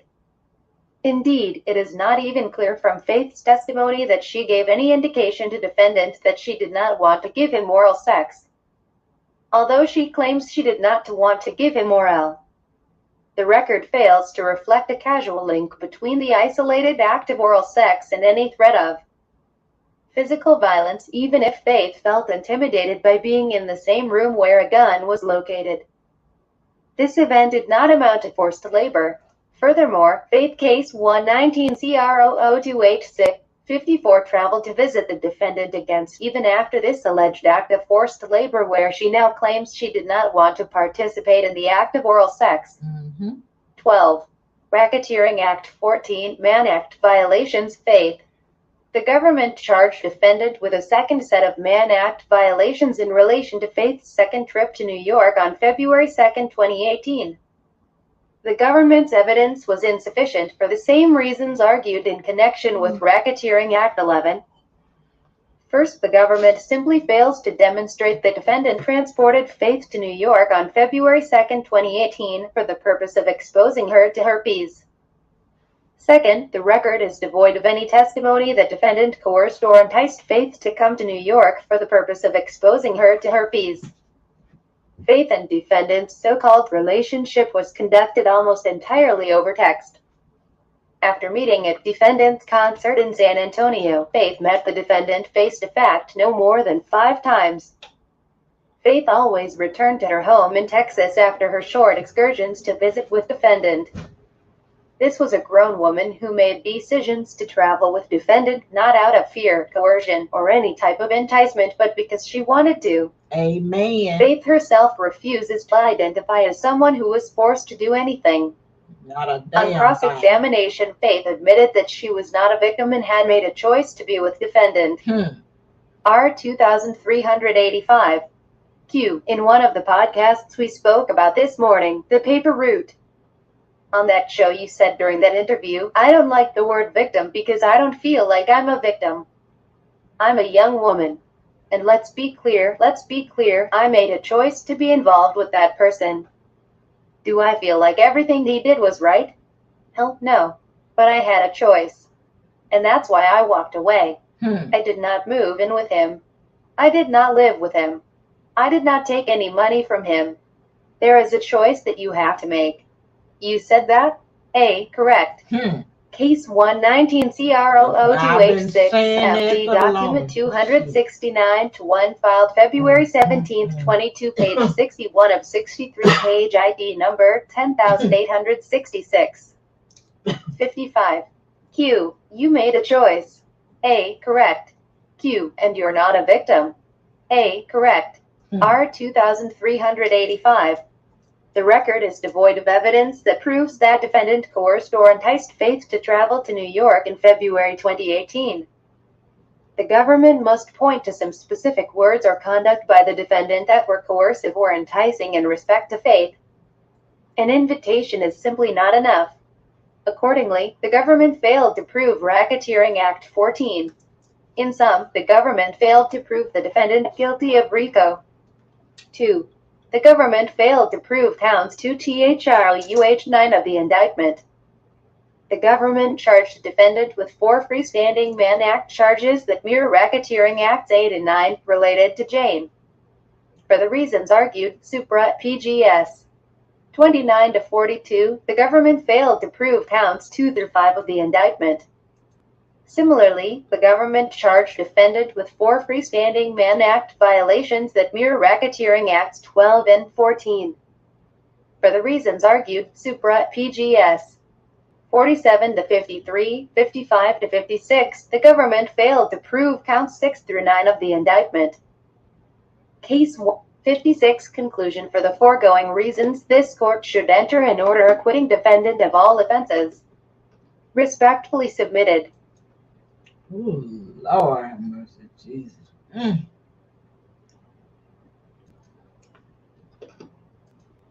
Geronda pays on there too, y'all. I'm an hour and 33 in it. I just want to share that with y'all. I actually was just trying to show the mammy, but Jennifer, she broke it down We've been talking about this for the longest. We knew that this wasn't a man act. We knew everything was consensual. According to our research, according to what these women been parading around here saying, now we know the beginning and the end to the conversation with as we are Clary, and I already told you guys that. And if y'all remember me telling you guys, pay attention to the text messages. The prosecutor is only going to pull out what looks good for them. It's a conversation. When you have a conversation, it's two people having a conversation, not one. Just like I said. Thank you, baby. And welcome to the chat, everybody. Let John have it. Come on now. Oh, Lord. So you want me to play Geronda Payne? Oh, my God. Okay, I get to copy like crazy up on this joker because I'm down to one cough drop. Don't say that to me. I don't know if I can mute it or what, because when I muted it yesterday on the live, everybody said the sound didn't work. So, okay. Lord have mercy, Jesus. This damn Geronda Pace, the damn psycho from hell.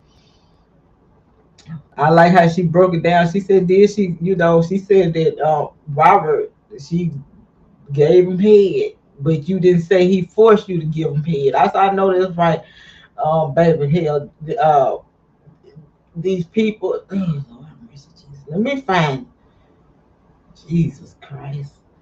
Hell, it's some more stuff. I gotta do that tomorrow or something. Maybe Sunday. I'm out. I can do it Sunday. The 163 pages, I think. Let me find the Rhonda Pace ass. Lord have mercy. Let me find this thing. Okay, this is Demetrius Smith. I like how they broke it down with Demetrius Smith. She said, and we've been saying that for the longest, hell, because Demetrius Smith, hell, he told y'all ass. He told you. And then they were talking about the tape. I think on one of the motions she put on there talking about the tape, she said they've been bringing up the VHS tapes, and they not one time they showed VHS tape. They ain't showed nothing. They saying what she said. What a damn evidence is. Okay, I guess this is damn thing right here. Let me pull her ass up real quick. I don't want to deal with no damn Gerard Pace. Shit. 22. Lastly, the parties' stipulation that the film used in VHS tapes was a type of film that was not produced in Illinois is insufficient to prove by a reasonable doubt that the conduct was recorded on a device made in a foreign country or affected interstate commerce. Accordingly, the government failed to prove Racketeering Act 2 by proof beyond a reasonable doubt. 3. Racketeering Act 5 Mann Act violation, Gerhonda. The government failed to prove Racketeering Act 5 where there was insufficient evidence that Defendant 1 used a facility of interstate commerce to knowingly persuade, induce, entice, or coerce Gerhonda to engage in sexual activity that violated Illinois law, and that 2. Defendant knowingly committed the prohibited sexual activity. To obtain a conviction under Section 2422B, the government must show. Let me pause this. Didn't nobody, this damn psycho ass girl, I believe, I'm sorry, y'all. Why it's on my mind, shit, because I be forgetting stuff too. Um, I think Bonjean gonna bring up some more stuff on Geronda Johnson Page because she got a whole lot of discovery, guys, and people was talking about can it, but y'all see what Jennifer has to do. She has to keep going in there and wanting and get requesting extensions because it is so much. It's 2 years. It's not even 2 years. Hell, it's decades of bullshit.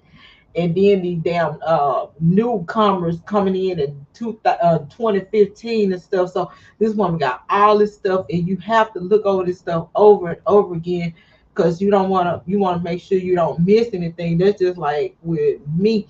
I go in Thank y'all. I appreciate y'all coming in. But to everybody that's in, I appreciate it. I'm trying to actually look at the motion so I can keep up with the words, so you guys can see the words. Everything word for word. Um, but you have to just go over this stuff over and over and over again.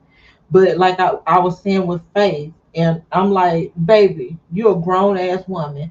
You stay home, you stay with your parents. You kept going back. And when I spoke on her first visit with Robert, when you went to that hotel, you had an intention to do something. Because why would you take pictures of this man's phone? So why were you trying to get pictures and evidence of what was coming up on his phone? So all of this right here, that's why I said they need to have a woman's act. They need to have a woman's act, because a lot of this stuff, if you looking at the mother of Azriel, Clary, Alice, she did this. This is a woman's act. That's one of the things I was talking about as a woman's act. Something Alice did. She set up this guy, and this is a whole another subject. Just like with is it Trey Songz? Who is that Trey Songz they messing with? Anal sex, and the woman went to the hospital talking about he ripped her. Um, I think we all should know, hell, if you have anal sex, that ain't no pleasant thing right there. Even when your man accidentally hit back there, you want to knock the hell out of him. Hell is not pleasant. So I felt like there was a woman's act as well. And she went straight to the ER because there was a setup. And this is the stuff I'm talking about with these people. But hats off to Jennifer um, for pointing out these lies from the truth that we've been trying to scream. But I guess it takes a well-known person, a damn professional to get this shit done. Um, but I can say this honestly, Robert's, I say some of Robert's supporters has been on the money with these bullshit that these people doing. It doesn't take a rocket science to see that this is all a setup. The man act, you never did hear in the transcripts that these women said that he forced them to do anything. And even having sexual intercourse with someone, sometimes you'll grab the hair, the neck, and the back, and you squeeze them tight, and and things like that, because you're in that intimate feeling, while you in having intercourse. But that's why I said these people came and they went as they pleased. They were on the phone with their parents. They went to visit their parents. They were on planes. They had phones. They had all this opportunity. So it's no way in the hell that these people can tell me that these people were forced to do anything with Robert Sylvester Kelly. Now, a 5-year-old. I think the baby was 6 years old at the time, and her brother was 3.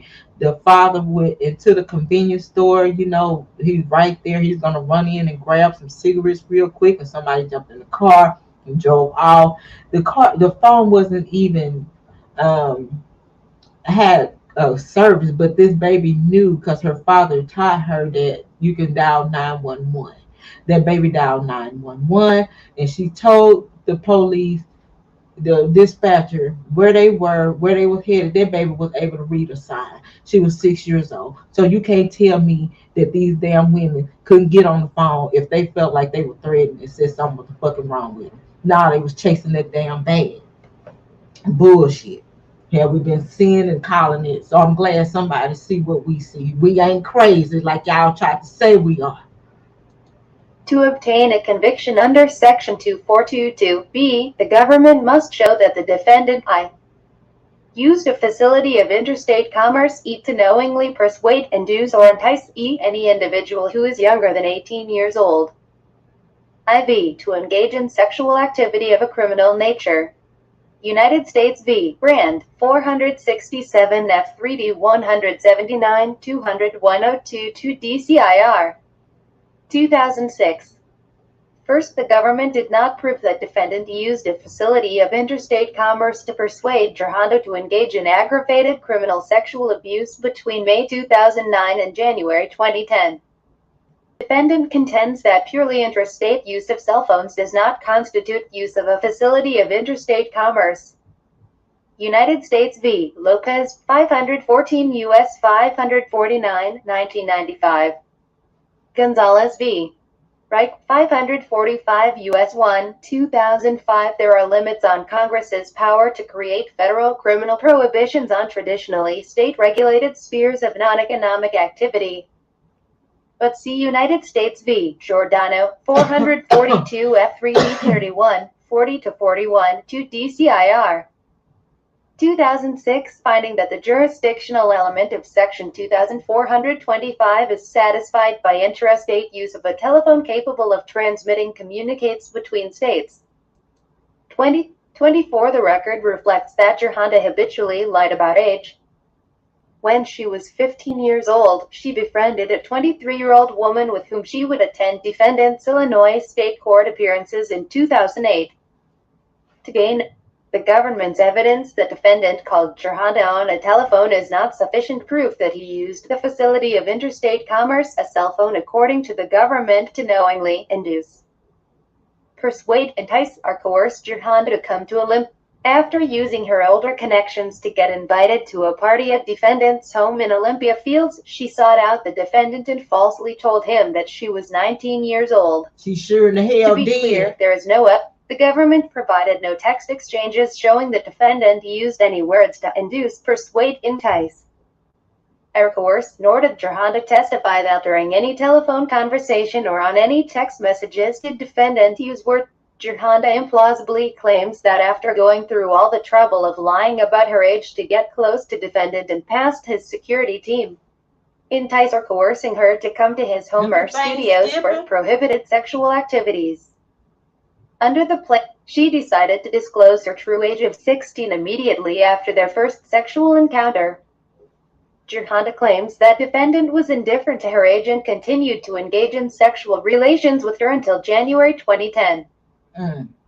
For example, if defendant called Gerhanda and invited her to a party at his home, and then once there, he coerced her into prohibited sexual activity, that does not constitute a Mann Act violation pursuant Section 2422. The government allegedly recovered a copy of Gerhanda's fake ID and birth certificate in a storage facility purportedly belonging. Did not use the facility of interstate commerce, the cell phone, to coerce or induce her into the prohibited sexual activity. Rather than reach the obvious conclusion that Gerhanda provided a fake ID to defendant's security team to gain access to the home, the government alleges that defendant or someone in his inner circle went through the trouble of altering her ID and photocopying. Lastly, if defendant really believed that Gerhanda was 17 when they engaged in sexual activity and that belief was reasonable, then he would not be guilty. No rational juror could conclude that defendant engaged in sexual activities with Gerhanda with the understanding that she R. 4351, taking the evidence in the light most favorable to the prosecution. No reasonable juror. 4. Racketeering Act 6. Forced labor, Gerhanda. No rational juror could conclude based on the evidence adduced at trial that defendant knowingly obtained or agreed to obtain any labor or services from Gerhanda. Gerhanda turned 17 years old in April 2010. Government's Exhibit 70 with a conviction of forced labor under 18 U.S.C. Section 1589 requires the government to prove Case 119 CR. 00286 MD Document 269 to Case 119 CR 00286 MD Document 269 to 1 filed February 17, 22, page 30 of 63, page ID number 10,836. 25 beyond a reasonable 26. According to the government, on an isolated date in January 2010, defendant violated the forced labor statute by using threats of violence to obtain labor and act of oral sex. From Jarhanda, United States v. Marcus 487 F up 387 310 EDNY 2007. The language by means of contained in the forced labor statute 18 U.S.C. section 1589.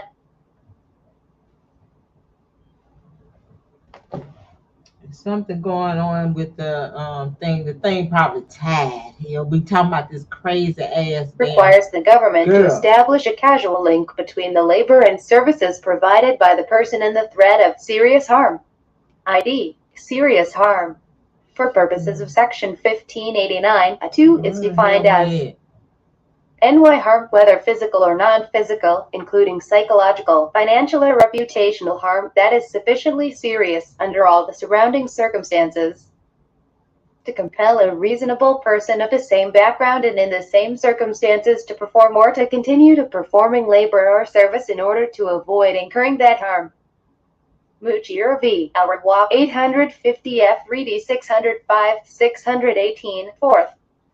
CIR 2017. Section 1589 is intended to address serious trafficking or cases where traffickers threaten harm to third persons, restrain their victims without physical violence or injury, or threaten dire Y'all, let me stop this because I don't know if I'm confused. I don't know if I'm just ready to lay down. But I'm gonna come back tomorrow. We'll do Geronda must be Pace. sufficiently serious to This is- compel that person to remain in her condition of This thing- servitude when she otherwise would have left. ID. Part of a fair reading of statutory text is recognizing that Congress legislates against the backdrop of certain unexpressed presumptions. United States v. 26. According to the government, on an isolated date in January 2010, defendant violated the forced CIR 2014. Y'all is skipping. Hell, I'm tied to hell. The damn thing probably tied to my throat is getting hurt. I need to take another pain pill. I'm sorry. 2014. Damn. Congress Yeah, intended there's to reach something wrong with cases this in thing which 'cause I persons put are held in a stop. condition of servitude through nonviolent. Yeah. 26. According to the government. I'm stopping you. Stop. Shit, just stop, please. But I'll come back with Geronda Case Pace. 119 CR002H6 damn thing. MD document 269 26. According to the government, on an isolated date in January 2010, defense. There's something wrong with it, y'all. The damn thing start acting crazy when Geronda Pace crazy ass come up on there. But once again, just like Faith, she was talking about the forcing, and there was no force. That you might say I didn't like it or whatever, but you engaged and you it was a consensual sexual thing, and later on you might say that you don't like it. She's working. Let's see, um, so this lady is really face down into her work, and that's what you do as an attorney when you're hired. You're not going to be on YouTube engaging with bloggers, with his supporters. This is a big case. You're going to focus on your client, and that's exactly what she's doing. But for everyone that came in, thank you for coming in. This is something that I wanted to really just, come in and this them feds. You think it's them damn feds? The hell with them too, cause hell, I just said what I had to say for years and years about this mess. And I told y'all, I said that girl was jumping them gates and everything. Bubba was involved. I told y'all that. I feel like she finna bust out a whole lot of people. She ain't finished talking. She ain't finished. She ain't finished. But at the end of the day, y'all, it's like almost 2 hours. It's a lot. So I'm pretty sure a lot of the bloggers gonna be breaking it down because it's so much that Bonjean has put in these motions, and so I want to get the book. I'm gonna say it's a book because it's 100 and some pages. Um, I'm like, damn, I gotta download this here. So I'm gonna go through that. But how y'all? Before I leave out of here, I put y'all comments down on how y'all feel about the Ezreal Clary. Mama, I told y'all. I told you. And she. Oh Lord, have mercy, Jesus. And but I say that she didn't have sex with Robert in California because he didn't get a chance to meet her. He didn't get a chance to meet her there because he did the concert and then he had an after party and he said even though I didn't get a chance to meet you, take it in and soak it in. And see the mammy sitting up there talking about, you needs to get with him. You need to massage and all that kind of stuff. Basically, you telling her, hell, get with him before somebody else. She took that saying from Priscilla Presley, because y'all remember when Priscilla said, if I don't do it, somebody else gonna do it. You know, I'm going to listen to the same right about now. That's is oh Lord have mercy, Jesus. So she pulling out Discover, and don't y'all know, um, she finna be pulling out some information. Um, please go back to where Faith did not contact it, but the defendant. Um, the thing is acting up. Yeah, they was. That's what Bonjean was saying. Like y'all ain't proved that he gave anybody herpes. Y'all didn't show no evidence. And y'all remember I was saying, I said, hell, this basically some goddamn hearsay. This is a hearsay trial. I'm like, where is all the shit they said that they had, pushing all them damn papers in there, like pushing papers in the damn carts and carts of shit like they just got something.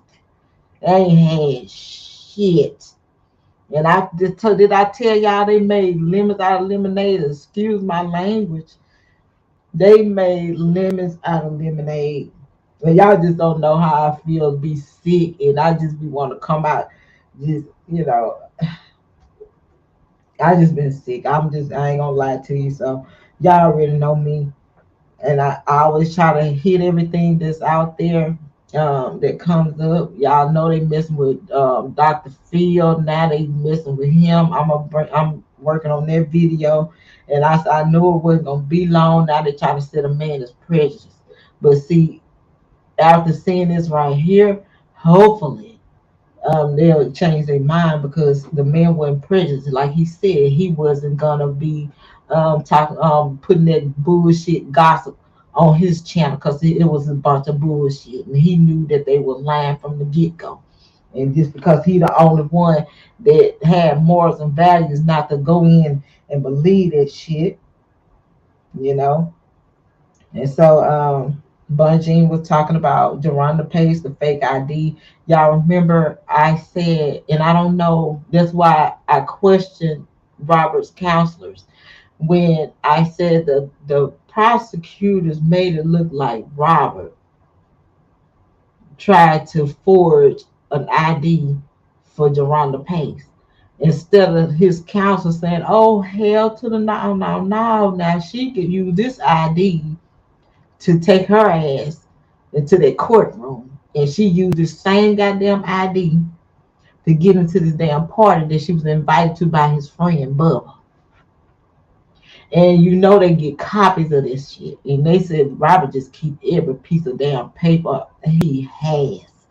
And so they took that like, oh yeah, we found this. Duh. I want to keep every freaking damn thing because I just beat a case and I want to make sure that I'm doing the right thing. And so, with that being said, that's why I was telling you guys, And Dr. Phil, well, he said he didn't put them women's up there. Now they order God most definitely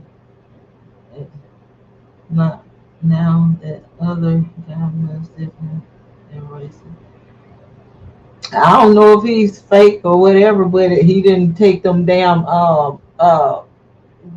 what's her name, Shanti McGee them ass. He didn't. He saw through there through them. Yeah, but I just found that very very just crazy to me. With Angela wife, I was just they was just so sad to me because I'm thinking I'm like shit. We as mothers we see them women, our little teenage girls trying to go forward, and we do all we can to try to tell them to wait, take your time. You know, you want to be, um, you want your kids to be open with you, um, and talk to you about anything. But that kind of conversation that Alice had with her daughter, that's a sad thing. And so now you have to just look at it like the type of people that was around this girl, Asria or Clary, and what they put in her head and grooming her to be and do. And that's a shame. That's a shame. If my kids go out there and do it, it's not gonna be by the directions of me. Cause I put mine in a vehicle and I moved her in a whole different state just to get her away from the man, you know, that she was trying to sneak out around and sneak with. All that R. Kelly, him needs to apologize. It's sad. I I'm gonna get off here, y'all. I ain't feeling good. I had to. If y'all hear some noise, I had to turn on me some extra heat because I'm getting cold. But Miss Tracy, she did a great breakdown. I think she's gonna do the other part. I think this is here what we read, but I'll try to, since Miss Tracy did Demetrius Smith, I'll do the Geronda Pace. We did everything else. But Geronda Pace, I just wanted to do the thing about the mom because this is what the topic was supposed to be about, the Clarys. And I feel like that the father, as Angelo, didn't know what his wife was doing at the time. I just feel like at that time, he felt like his daughter was being taken advantage of, which it was all a setup from the mother. You know, and that's sad. You know, very sad. But you guys, y'all have a blessed one. So we're 2 hours in. So y'all see, this is the reading is so long. That's why I skipped the videos that I was trying to show you guys that what we were talking about before. Bonjean brought this all to light. But you know, Jennifer is getting ready to bring out some stuff on a certain attorney, and pointing out some BS. Thank you. I appreciate y'all.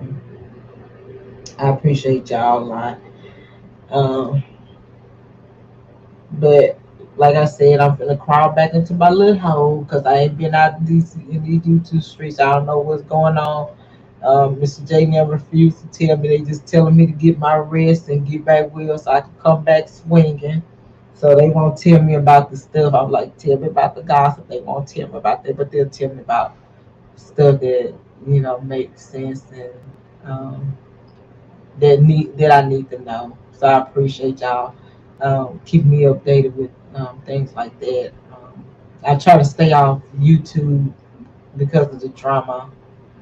Drama and healing does not mix, so I don't try to keep up with the drama. When I come back, I'll be doing the same. I'm not gonna deal with the drama.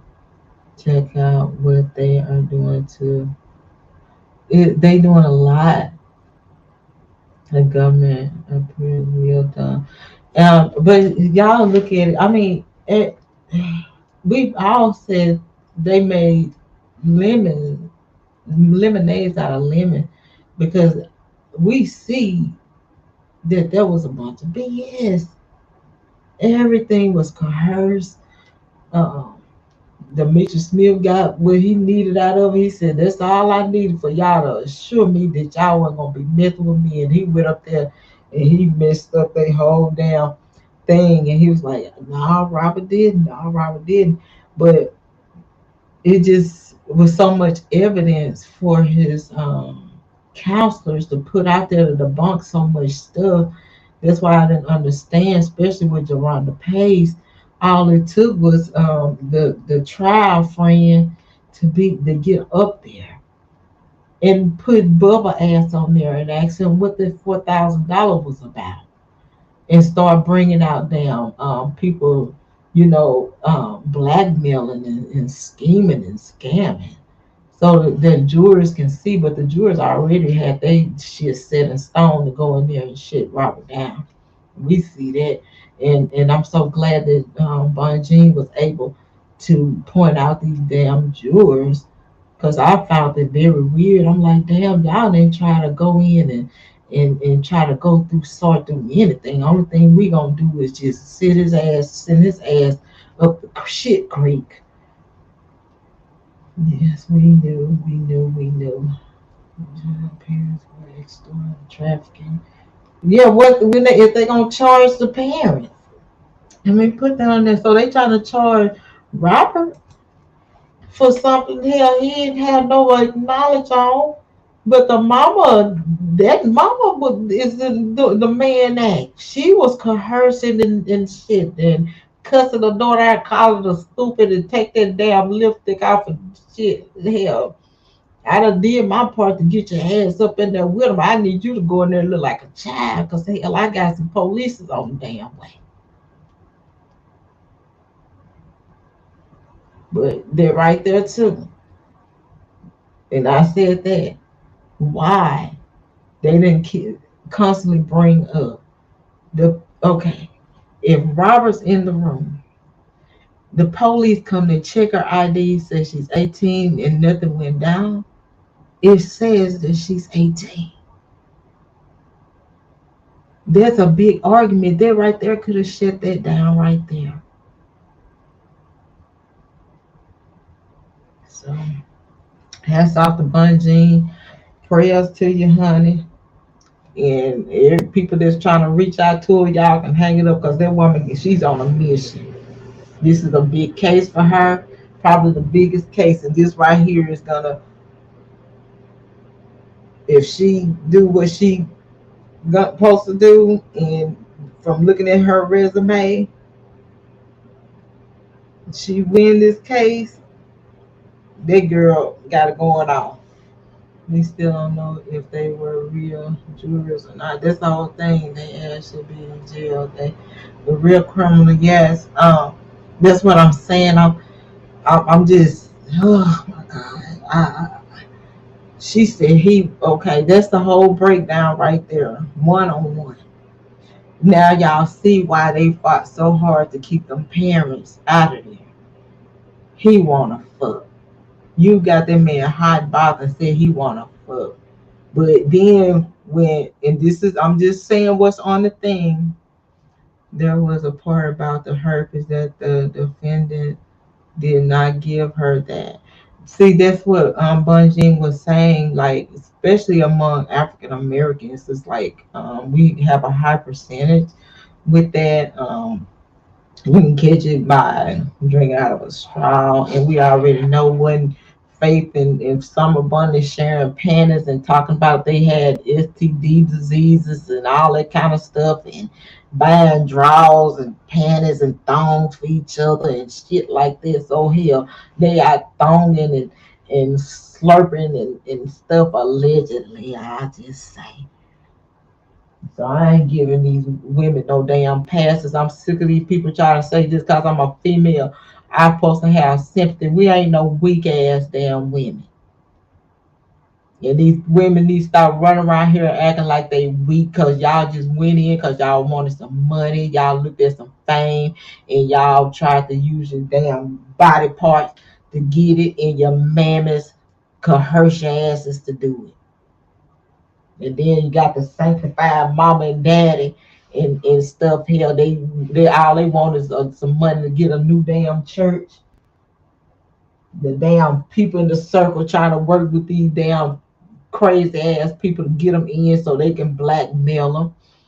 It's a whole lot of stuff's gonna come out, and I hope she just continue to keep bringing it out. There's a lot of stuff gonna come out, but I think Judge Ann is not gonna fold to Jennifer.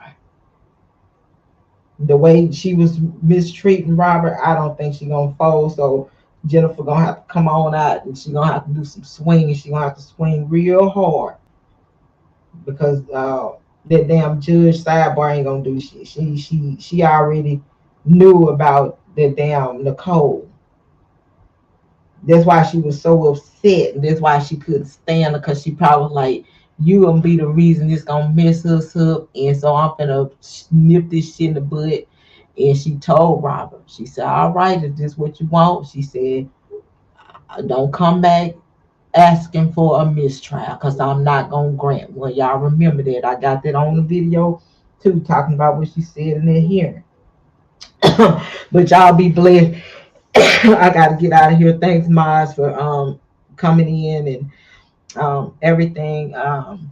So when I come back, you guys, we'll welcome everybody. Let people have their opinions.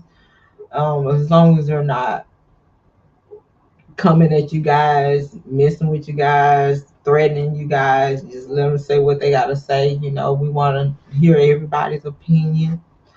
Um, I'm basically gonna ignore stupid because I'm not trying to deal with stupid anymore. The mother and father, here's the invite more people to the final fast. Oh, it's a lot, y'all. I can't wait. I can't. I can't wait to. Who is this? But I got to get into the hundred. I think it's 100 and let me see how many pages and then and let's see what it's about and then I'm gonna see if I can come back tomorrow and do that one because it's a lot. Let's see. Let me see what this one is.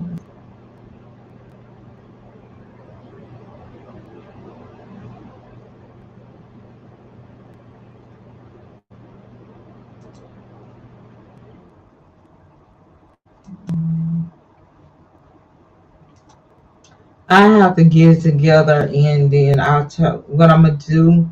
I'll just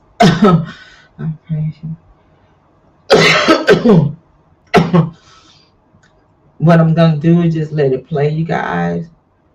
I won't come on because y'all deserve to see the motions and stuff. But I'm pretty sure Miss Tracy probably working on it now and getting it together. I like how she breaks it down. She chose the Rico Act and the Man Act. That's something Kenneth didn't do. Kill. I don't know. So his she's Bonjean is gonna be hats off to her. She's gonna be representing Robert in Chicago as well. Oh Lord. Mm-hmm. So she got a lot on her hands. So I just hope people just leave her alone. I just hope they just leave Bonjean alone. She has a lot on her plate. Let her do what she do, and I'm pretty sure she's smart enough to not engage in our BS anyway.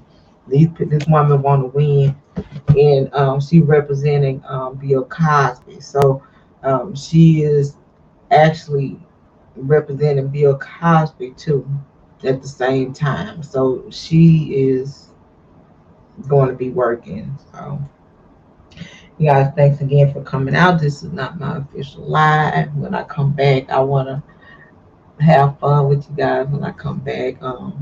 Continue to pray for all the people that's going through the same situation Robert's going through.